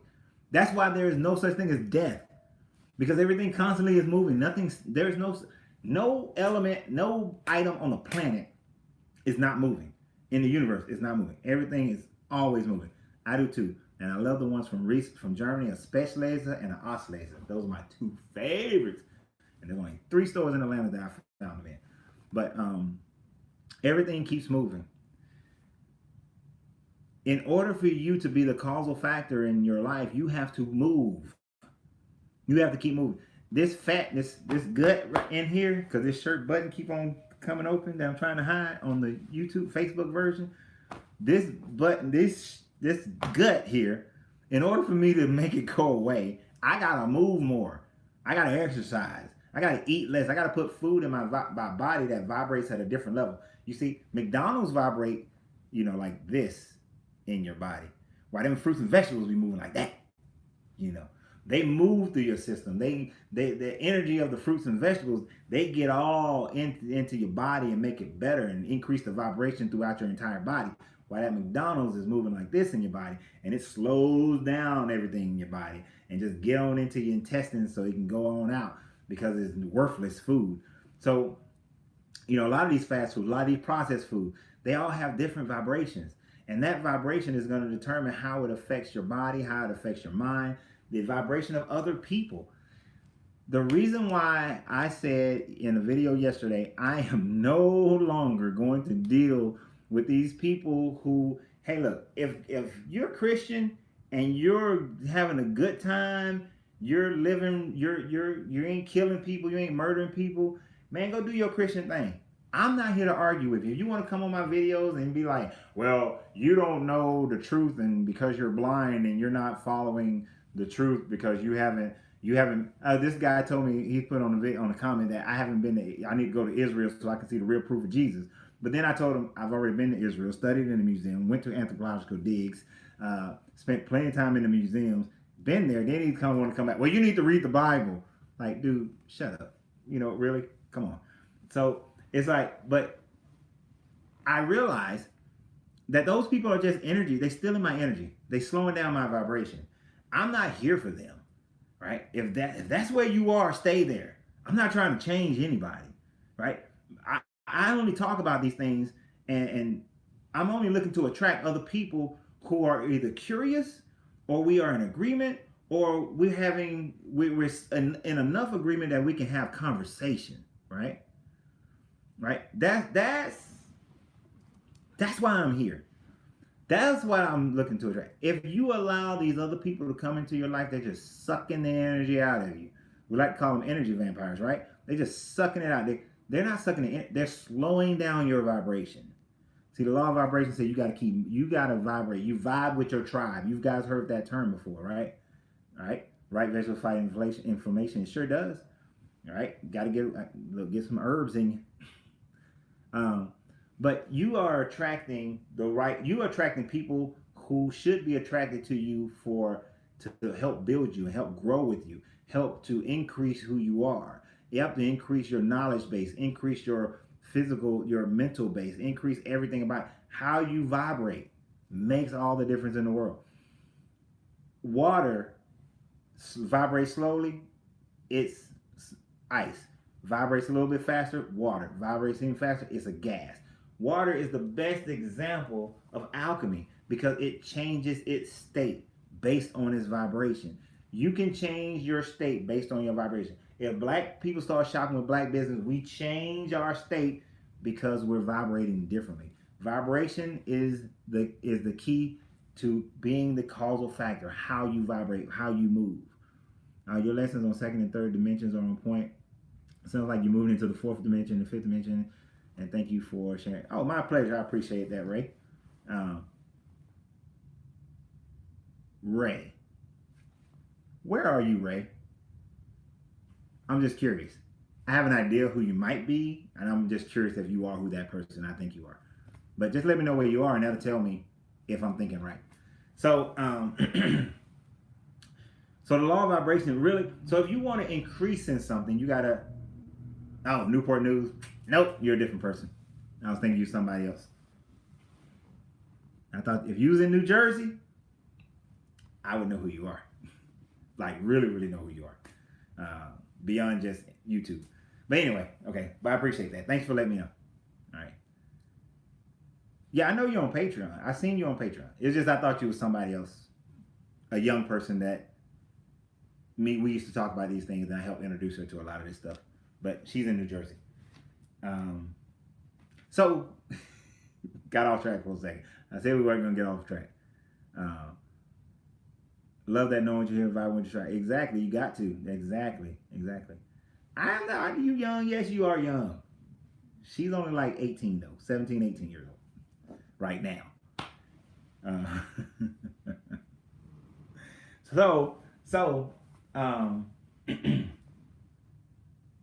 Your vibration. You want to be the causal factor, you have to increase your vibration. You want to be more loving, increase your vibration. Increase the activity of showing more love. You want to be healthier, increase your physical activity. You want to be more knowledgeable, increase your study activity. You want to do business, increase your activity that creates more sales, that brings in more money, or create the activity that draws more people to you, and you hire the right people who have upper echelon activity as well, so that y'all can increase your business. it's all about your vibration and how you view it. You see how the perspective, you got to get the right perspective on these things. Some people, just because you work hard doesn't mean you're going to be successful. I know a bunch of people who work hard and they're broke, right? The more you vibrate in financial responsibility, the more you're going to be financially secure. If you don't, you won't be. You have to increase that vibration, right? If you want to be more human, get rid of religion. I like that one. But that's how you do it. You got to increase that vibration, right? Now, what happens when you increase your vibration? This is where we go to the law of polarity. The law of polarity says that everything exists on a scale. And on that scale, you have a degree to the right and a degree to the left. And then there are millions of degrees in between. Now, I was just giving you a bunch of examples, and I was saying if you want to be more loving, then you got to increase your vibration on love. On the love, it's the scale of love, the scale of your relationship, how you relate to another person. That's your scale. It's not about you and them. It's not love and hate. Love and hate are on the same pole, but it's the pole of emotional attachment of how you relate to another person. This is why there is no absolute love, because for every truth there is some lie. For every lie there is some truth, because it exists on the same scale, right? So for as much there is love, there is some hate, right? Because nothing is so far. There's no point where love exists without some hate. There's no point where hate exists without some love, right? So all of them exist on the same scale. Where are you on that scale is all the question. That's what you first have to find out. You say, I've had people. Okay, so I'm gonna give y'all guys. You know how I am. I'm very open. I was married for 17 years to my high school sweetheart. Got divorced. Was single for 2 years. Got married again. Married for 6 years. Got divorced. Been single for 3 years here. Dated people all throughout between. No one that I've been with for more than 6 months has not told me that they love me. And I care for them too, right? Even loved a couple of them. But they always say that there was a statement that many have said, nobody's going to love you like I have. And sometimes I was a little angry about it, and I use a smart ass comment, and I'd be like, good, because I want somebody to love me better than that, right? So, but here's the thing. Did they love me? Yes. Where were they on my scale of love, though? The way I perceive love, where were they on the scale? You see, if you can say you love me, but you might be over here. See, this is hate me, this is love me. You may love me, but you're here. But that's not enough love for me. You may have been here, you may have been over here, but you're still not over here. In order to love me to the point where we're going to stay together, I need you to be like way over here, right? Which means that you got to be vibrating way over here. Which means that when I tell you what I need in order for you to vibrate over here, you got to be vibrating it. You got to be doing it, right? Yeah, I hate when they say that too. It drives me crazy, right? But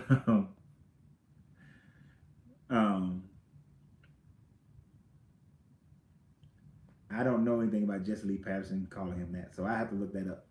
So in order to love me, you got to get over here. I've told people like, hey, in order to love me, my house got to be a certain way. The affection that I give got to be returned to me a certain way. You got to do it. The vibration got to be over here. If you're not vibrating over here, it's not going to happen. Okay, I'm not staying. We're not going to maintain a relationship. I've done those things where I stayed in a relationship longer than I should have, right? Which is never a good thing. You should never stay in a relationship longer than you should, right? Not without at least understanding. Hey, I was in a relationship with a young lady. We knew we broke up, but we say, hey, financially we need to stay together for, the next 3 months. And we worked it out. But you might love me, but you over here. You need to get over here. When you're dealing with health, where are you on the scale? You got to vibrate to get over here, right? Now, within that, when you understand that, they say that when you understand that, you have the keys to power. Right, the power is there for you, because now you have an understanding of what is. Remember, I talked about the trivium and facts. You got to know the facts. Now you know the facts. The facts are, in order to be healthy, I got to eat less calories than I got to eat less calories than I burn. So I got to burn more calories than I eat. right? Calories in minus calories out always will equal your weight. Medical reasons, sure, you might have an overactive thyroids and that sort of thing. But if you do, that means that you got to be even more consistent with your diet. So if you want to be healthy, and yes, there are skinny people who are unhealthy, there are fat people who are unhealthy. There are people who look like they're healthy, but they're still unhealthy. So if you want to be healthy, you gotta understand, you gotta get them facts in and then vibrate there. Swing yourself over there. That is the law. The next one is the law of rhythm. Because the law of rhythm actually works with the law of polarity to create a different law, a sub-law, right? Do you think some men have problems with the maternal instinct that leads to divorce? Explain that a little bit more. The maternal instinct. Tell me what you mean by that. Iron. So, while I explain this, and then I'll come back to that. The law of rhythm says that everything has its ebbs and flows. Everything swings to the left and swings to the right. But it also says as far as something can swing to the right is as far as it swings to the left. This is where a lot of people get messed up. I talked about before, and I talk about this in the book that I'm writing, How to Find Your Divine Soulmate, that as much as you love is as much as you can get hurt. Now you have people, so you have the pole of love.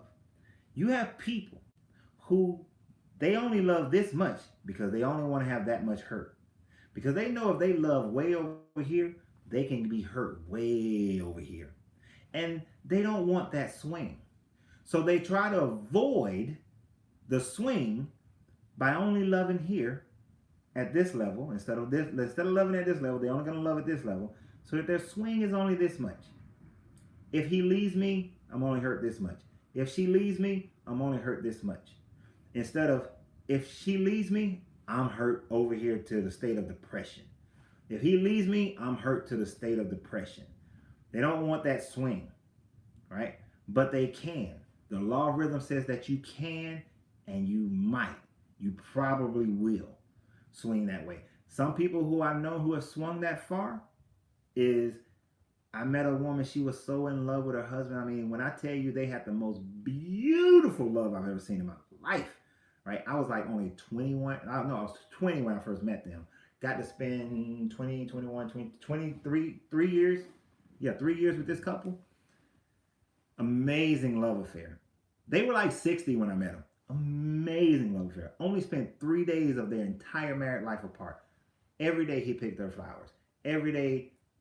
I mean, you don't want to hear, when you're 20, when you're 19, well, yeah, I was 19. When you're 19, you don't want to hear a 60-year-old woman talk about how her and her husband make love every day and they're in a place in the house or a place on their land they ain't make love in. You really don't want to hear that. But I appreciate what she was telling me at 19 years old. But every day they did nothing but show each other love and have love for each other. Like every day they never wanted to be apart. They wanted to experience. Like they would talk about how they love each other just as much today as the first day. I mean, and they were so affectionate towards each other. I mean, when I saw them at 19 years old, I was like, that's it. That's it right there. That's what that's what I see in my mind. That's it. You know, the way he took care of her, the way he protected her, the way he was there for her, that was it. The way he listened to her, that was it. I have modeled so many attributes about myself based on it. I had read about that before, but it's when I saw it, I said, that's it. That's what I need. Gotta have that in my life. But when he died, I saw her heart break all the way over to the left. I saw the devastation that she felt. The loss that she had. Death was the only thing that was ever going to bring that to her, because they taught me an invaluable lesson, which is the law of polarity that works within the law of rhythm and the law of polarization. And that is that when you're over here to the right, you manage your swings to the left. As soon as you see the vibration decrease and you start moving to the left, you immediately take actions to move it to the right. Most people will let it swing, swing, swing, swing, swing. Oh, let's try to do something. Swing, swing, swing. Let's try to do something. Swing, swing, swing, and it's over. Right? The master, the adept, those who are truly connected to their emotional, their mental, their physical, their gut feelings, everything, they recognize as soon as it starts swinging to the left, they immediately start doing the things to get it back to the right. They only swing a little bit. They stay to the right, but they swing a little bit because they are self-aware enough to make sure that they maintain that swing, make sure they get it.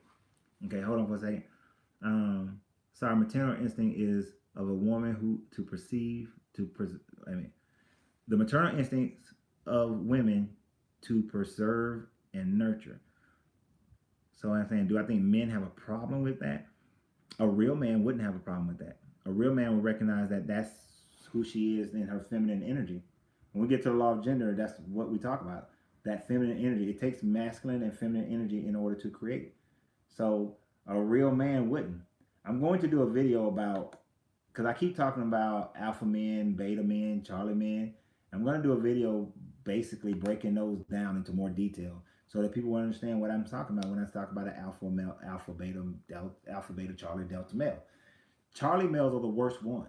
Charlie males are the ones who think they're alpha, act like an alpha, but they use and abuse women. And they're the ones who give every other male a bad name. So we're going to break those down in a later video, probably later on this week. All right. That energy should go towards the children, not towards the partner. Then it's okay. Oh, hell no. I don't mean to say it that way. Yes, I do actually, Ray. No, it shouldn't. Because let me tell you what happens. Your children. I have a 23-year-old, 19-year-old, and a 17-year-old. 2 girls and a son. When them jokers start growing up, they left us. It starts when they're about 14, 15 years old, when their friends start becoming more important. They left us. Their friends are more important. My son will talk to his girlfriend every day. He'll talk to his male friends every day. That joker don't call me to save his life, right? My girls, they got their friends, they got their schoolmates, they got their little boyfriends and everything. They'll call me once a week. They don't call me every day. Your kids gonna leave you.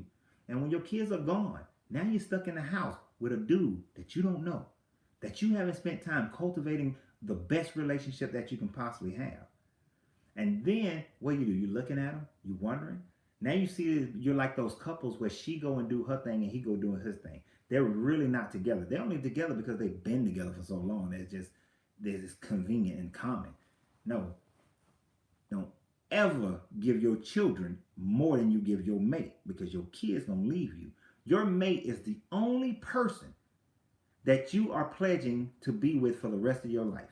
That's what that lady showed me. Her and her husband were together forever. They planned it to be together. The grandkids never became more important. The kids never became more important. When I met her through her grandkids. They never became more important. I say she was 60, but actually, no, I'm saying that wrong. When I met that lady, they were 90. They were 90 years old. I'm thinking about somebody else when I said 60. They were 90 years old and still getting it like that. Ugh. But it's not for real. At 19 it was. And if you disagree, that's fine.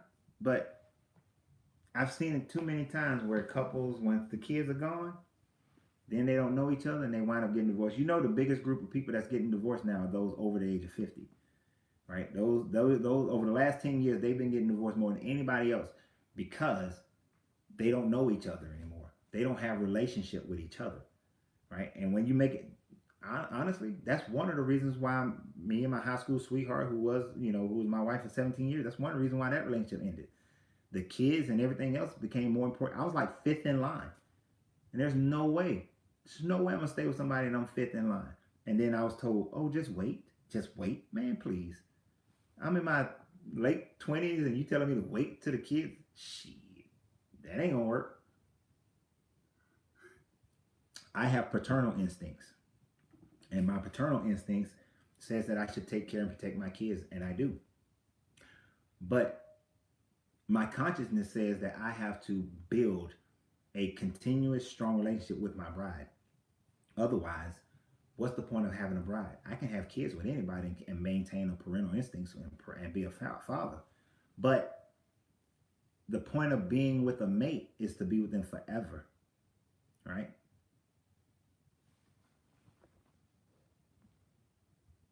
So a woman can do all male jobs automatically the same. That society stands in It's society that stands in the way. Yeah, a woman can do any male job, but children, they need both male and female. They need both nurturing and instruction. They need both nurturing and discipline. They need the mother and the father. No one person really can raise a child completely by themselves. I mean, you can, but is that child the best that they possibly can be? No, of course not. You need both. But let's stay on track because we're going to get to something similar to that in a minute. All right. So, law of rhythm, and it polarizes, and we keep it there, right? But y'all made me lose my train of thought. It's all right because I'm doing this one without notes. I studied this crap so much. I studied it so much, and I'm serious. I study the hermetic laws every day, y'all, because I know how important it is in order to win, to get there. Now, I wouldn't fight with the normal nurturing, and you do allow for, you make sacrifices for your kids, but don't get lost. Don't get lost. Don't let yourself get so lost and so caught up into other people. Because as soon as the kids are gone, you're going to replace it with somebody else or something else, and it won't be your husband, it won't be your wife. You'll replace it with golf, or you'll replace it with the church, or you'll replace it with a group, your sorority, your fraternity, or you'll replace it with something. Right? No, it's all right. I can always come back. We can always come back to it. So it's good. But actually, we're almost at the last part, and we got to make sure we get there because I think the blog talk is only for 120 minutes, and I want to keep, and that's my timer, right? So, the last one is the law, cause, effect, laws, rhythm, law. Yeah. So the last one is the law of gender, right? And what's the reasoning on the man being before the children? Understand, you're saying the man being before the children. I'm saying the couple being before the children. Not just the man, the couple. Just in my situation, I was last, right? The couple comes before the children. The marriage comes before the children, right? The marriage comes before the job. The marriage comes before the business. It comes before your whatever religious organization you belong to. It comes before your mama. It comes before your daddy. It comes before your aunt, your uncle, your cousin, your brother. It comes before all them people. Because the only person that you're supposed to be, that you're pledging to be with for the rest of your life is that person you married to. Otherwise, why you marry them? Why marry somebody to say, I want to be with you for the rest of my life, till death do us part. But yet, I'm going to make sure that everything and everybody else is more important than you. No. Hell to the no. So if both parents aren't working, how do you suggest the couple can stay strong? Well, you know what? So I was working couples counseling with this one couple, and they're very busy couple. And the short answer, you got to plan it. You have to plan it, and you have to say that, okay, even though I may have certain things I want to do by myself, you're not doing them, okay? You're going to spend time with that couple. Spend time as a couple. You have to figure out what are the things that y'all share and go do it. This is where that law of cause and effect comes into play. What's the causal factors here? What is it that keeps your vibration high with each other? That is actually doing it, planning it and doing it. You have to say, okay, if both of y'all work, both of y'all get home, more than just date nights. See, you can't just put it on a date night. It got to be date, period. Like all day dates. Like send each other messages, right? Throughout the day. Go and see each other. Have lunch with each other if you can. When you get home, don't sit there and watch TV unless y'all gonna watch something together and y'all gonna laugh and joke about it. But watch that just watching TV and y'all just sitting there. That's what I get, right?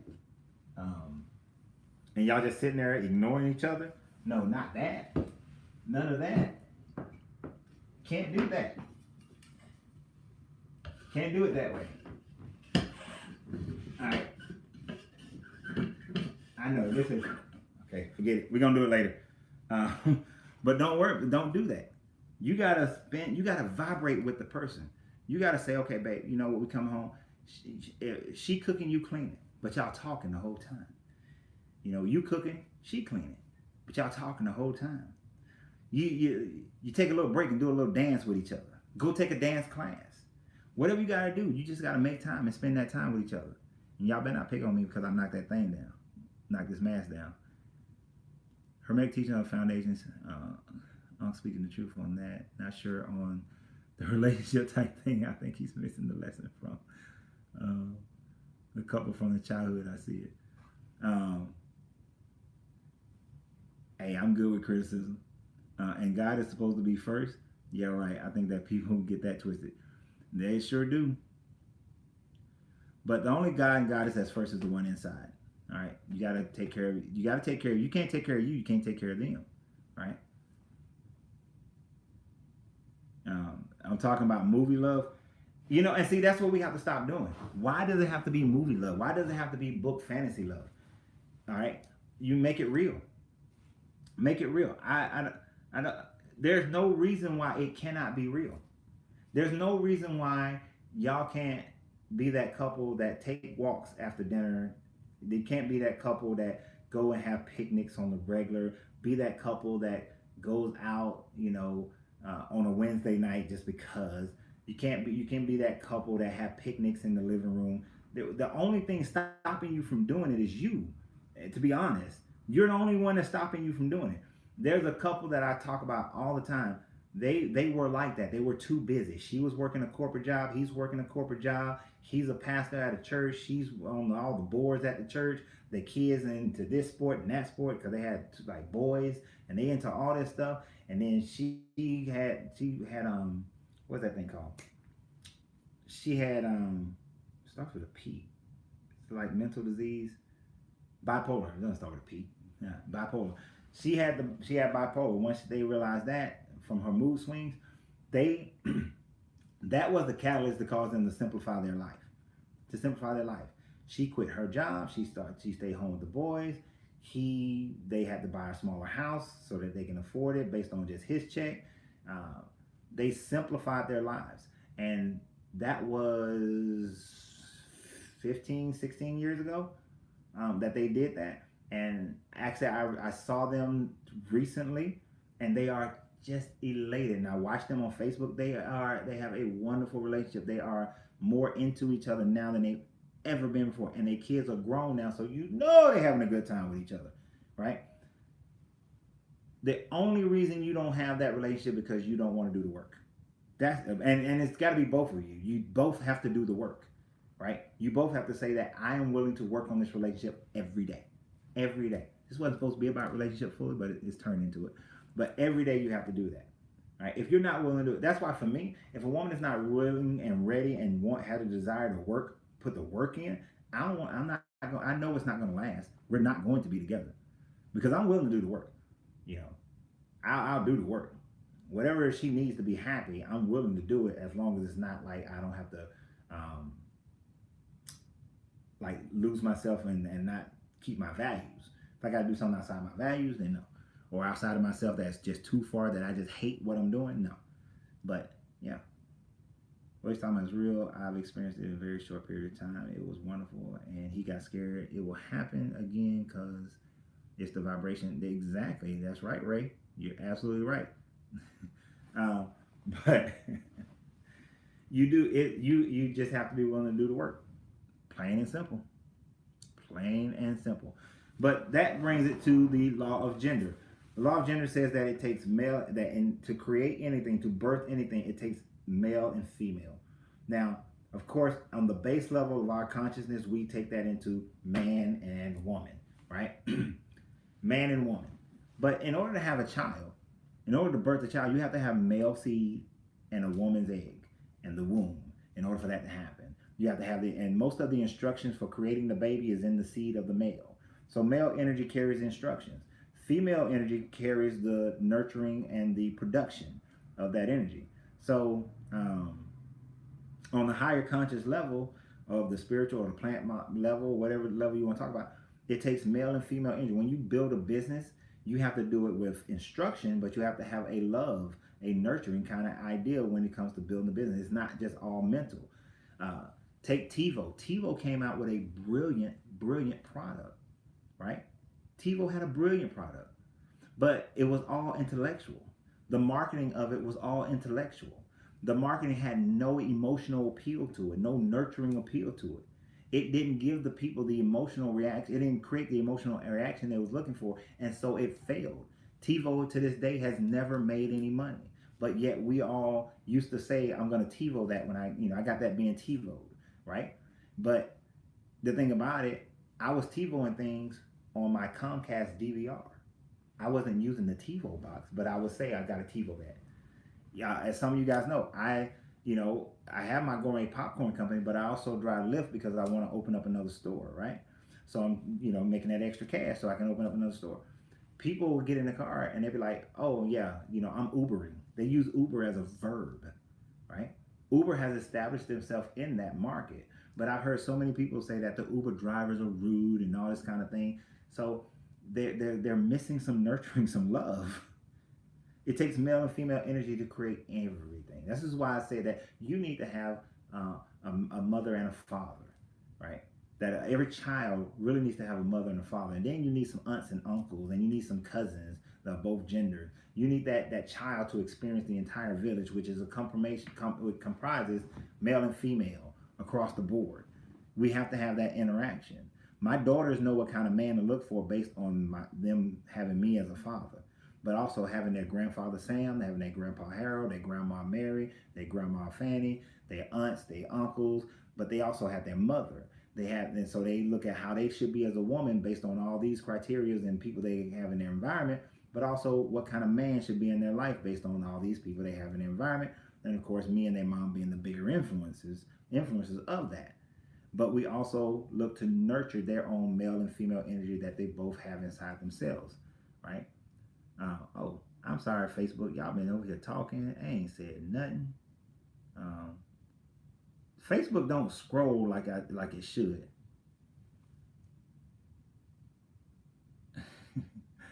That irritating. So I have to remember that. So my apologies for not talking to Facebook people and answering y'all questions. I don't know if you're still on there. If you're still on Facebook, let me know. To the highest level of consciousness, which is on the way to move to the next level of the realm. Yes, it is. But so we have to have that male and female energy in order to grow, to develop, to create and birth anything. This is why when I was saying earlier on the macro, if black people in the Western culture who've picked up all this abilities from growing up where we had better opportunities for education and all that kind of stuff were to work with the countries where black people own the land in Africa, Caribbean, where they truly own the land and the government, then we work together. That is the male energy and the female energy coming together to truly birth a nation, right? Truly birth a nation, right? That's male and female energy on a macroeconomic level, on a macro societal level. So how do we, but we have to do that internally on our micro level with ourselves. The twin flame idea, I don't like it when people talk about, I'm a twin flame female, I'm a twin flame male, and we're going to come together. No, the twin flame is inside you, your male energy and your female energy. The Hindu call this the raising of the kundalini, where the two serpents of the caduceus rise up. The male and female energy coming in unison together to reach the pineal gland, the third eye, which opens up your vision to be able to truly see how to manifest and create things in your life. This is where that law of mentalism, the secret, messes up and says that you just got to sit and think. You ain't even thought about making sure that you have the right energies as you sit and think, right? You got to get your male and female energy up.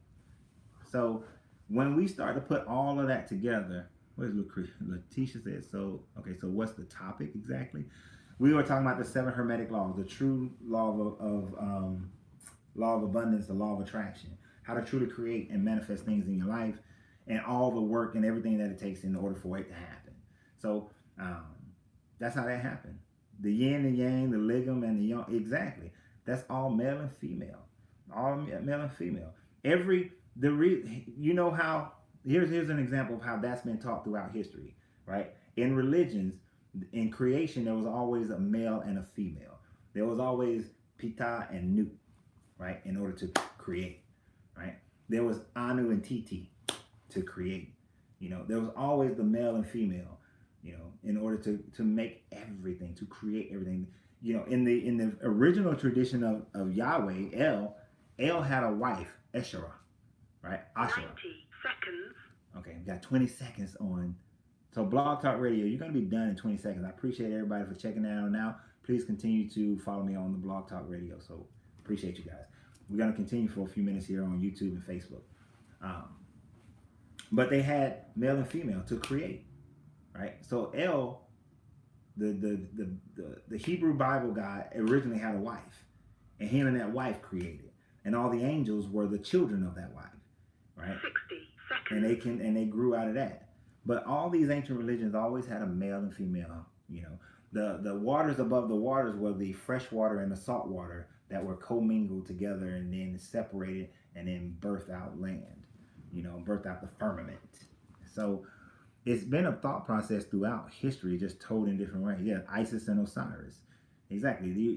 You'll be able to go on and on with all the different entities and how they try to describe this hermetic view of all creation requires male and female. That's all they were originally trying to teach. But then people start worshiping it. And as they worshiped it, it became deity. It became something that watches and sees everything you do, and you got to please it and do all this other kind of stuff. Don't take more than 1,000 steps and all that. So, but in our world, in our understanding today, you got to have male and female. Your male and female energy got to get balanced so that you can make sound decisions. We talked about the trivium earlier: facts, understanding, wisdom. You can't have a good understanding of the facts if you are all male. You can't have if you're all just logic. If you can't have a good understanding of the facts, if you're all female, if you're just all emotional. Don't take that as me saying that women are overly emotional, all emotional. That's not what that means. Because a man can be overly emotional. Trust, look, let me tell y'all something. I can become very overly emotional about certain things. And I have to check those emotions. When it comes to a mate with me, I used to become overly emotional towards that mate, and I would make emotion-based decisions, and they usually didn't work out that well. They had short term it did, but over the long term, it didn't work out that well. Overly emotionalized. And I am pure 1% male. But, so that is not a derogatory thing towards female. I just want to make sure you understand that there's no misunderstanding of that statement. All right? So as we, so you really have to come into that understanding of it takes both male and female energy in order to create, and you got to get balance between your emotions and your thoughts. You do that, and all this stuff opens up for you. The law of gender should be like the second thing taught, at the minimum the third, because without that balance, then all of your causal factors will be either one-sided, and it won't give you the results that you want. All of your vibration will be one-sided, and you won't get the results. You'll swing. You'll go to the wrong side of the pole, or you won't be moving up the pole the way you want to, and then your swing will be right there in the middle. Instead of your swing being polarized over here to the right, your swing will be right here in the middle. That's all your swing will be, or it'll be right over here or right over here, but it won't be over here to the right. Not where you want to go, not where your mental thought is wanting you to go. So what is the Christian God's counterpart? Well, the Christian God's counterpart originally was Asherah. That was the Christian God's counterpart because El had a wife named Asherah, which was taken from the Babylonian of Babel. And Babel means gateway of the gods. And this is why they have Elohims. Elohim is the plural of God, meaning male, masculine, female. It's the combination of El and Eloah. Now, of course, that came from the Hebrew Bible, which the Christians get their idea of God. But some of them said that Mary Magdalene was the wife of Jesus. So Mary Magdalene becomes the female counterpart. This is why their God had to have Mary as the virgin, young lady, virgin, in order to have sex. Yahweh is just El. When those who follow Moses' writings, you had the Judah, and you had You had the tribe of Judah, and then which was two tribes. And you had Judah, which is two tribes, and then you had the 10 tribes that was down in the southern kingdom, Israel, and the whole bunch, and the rest of them. When they took over, they changed it to Yahweh. They changed El to Yahweh, so it's the same person. They just changed it to Yahweh, and then they just changed the stories. But by the time you get them, their God doesn't have a wife. That was one of the big differences. I did a video like last week talking about some of the differences that they came up with, and those are basically from JTex and ETex. There was a question that I missed. Oh well, I don't see it. But so I don't know if you guys have any other questions concerning the hermetic laws. How to look, you got to take all these things in, right? The deeper you understand them, the better you're going to be off, the better off you're going to be. I've been studying these things.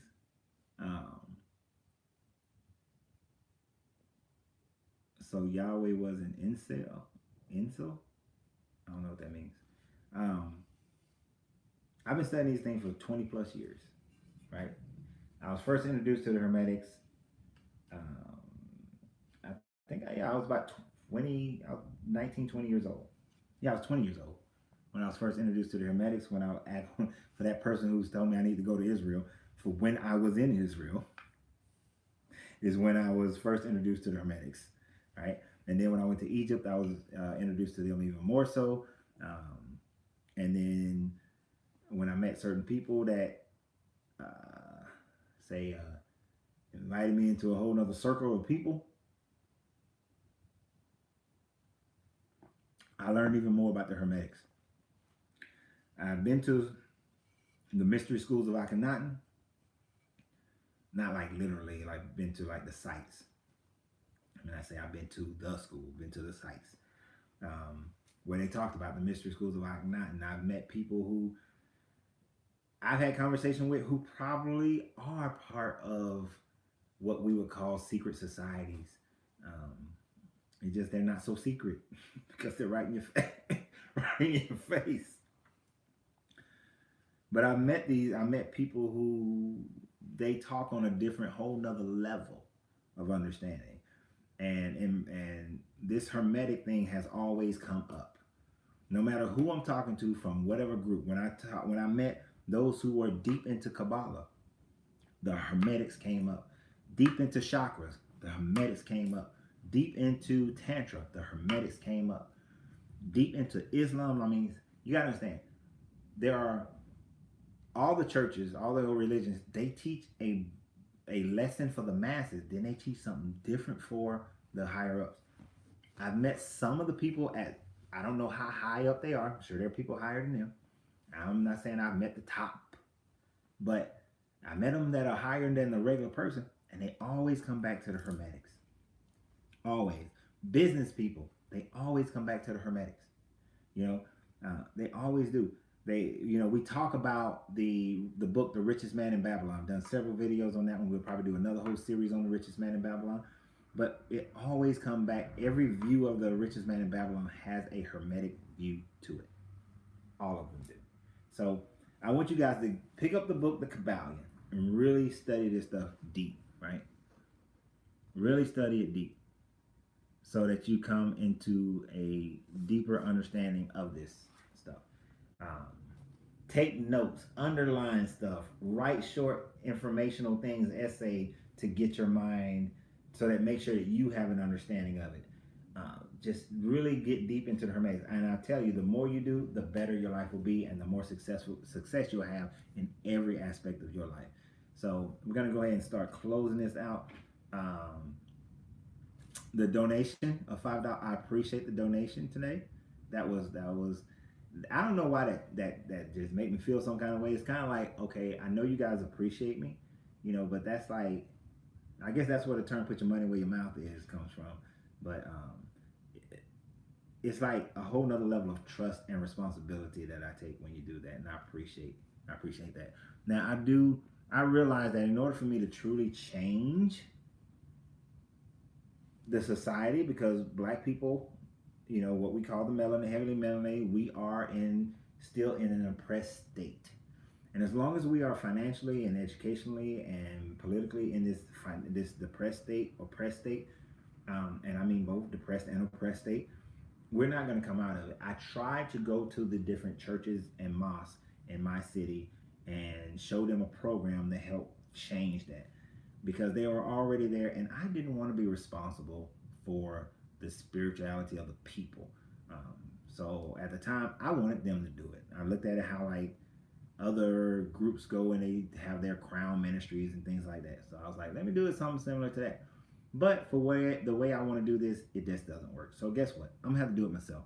So that's why we decided to create, the Temple of Wisdom, or the Hermetic Society. I don't know what the hell we're gonna call it. But I will teach hermetics, but we're gonna teach how to build business, build industry, build families, build relationships, build our health, the whole kit and caboodle. So it'll probably be a society more so than a temple or anything like that. But it's gonna be hermetically based. Hermetically based. We'll teach all the stuff. We're gonna teach you how to break down these religions so that we can free our minds from this mess. But I look forward to it, and I hope you guys are willing and ready to be a part of that. And yes, we still getting out of this country though. I can't stay here in America. Hermes Thoth was the Egyptian god of the wisdom and hermetics. Yes. At the very beginning, talk about how Thoth is claimed to have wrote the Emerald Tablets, where it starts out as I Thoth the Atlantean, keepers of the records of the gods, going through the halls of Amenti and all that stuff. So the hermetics come from the Emerald Tablets. The 3 initiates broke it down to a 12th grade level in the Kabbalion, and hopefully tonight I gave you guys a 5th grade level of it so that we can start moving forward and have an understanding of this. So I appreciate you guys, especially those who stuck with me through this entire 1 hour and 30 minutes. Damn, that's 90 plus minutes, right? Yeah. Oh no, that's counting the minutes. Oh shit, that's 132 minutes. Yeah, that's a long time, right? That's over 2 hours. Good gracious. Y'all are killing me. I do not mean for this to go 2 hours long. So I hope you guys have I'm sure you guys, I know y'all got a lot out of it. Hell, I got a lot out of it, because I love when you reteach something, you get a little deeper yourself. So I appreciate you guys. Y'all have a great night. Join us next week. We're going to, if you saw the show last week, towards the end, Jacob Berman, he came on with me. We had a deep discussion. We had a good little talk. We are going to break down some things next week. We're going to try to keep it not too deep, because with him you can get very overloaded with information and following the trail. He's a very intelligent young man, and we want to dig deep into his brain. All right. So we're gonna have him on there. I forgot what the subject matter is going to be, but it's going to be very historical, concerning the Mesopotamian religion. One of the Hebrew Mesopotamian religion. I know that's part of it. I know we're going to talk about Akhenaten a little bit next week as well. So I look forward to you guys being a part of it and joining us in that. And we'll go from there. And I tell you what, the week after that, we're going to talk about relationships. Now, I don't know what the subject's going to be, but we're going to talk about relationships. Ray got me all in the mindset for some relationships. So we're going to talk about that. Not next week, but the week after. So y'all have a great day. Remember, you have to free yourself to be yourself, because your greatness is not negotiable. And if you're watching this on a recording, I'm going to put 2 videos up here that you can click on that are relatable to this video. So have a great day. I appreciate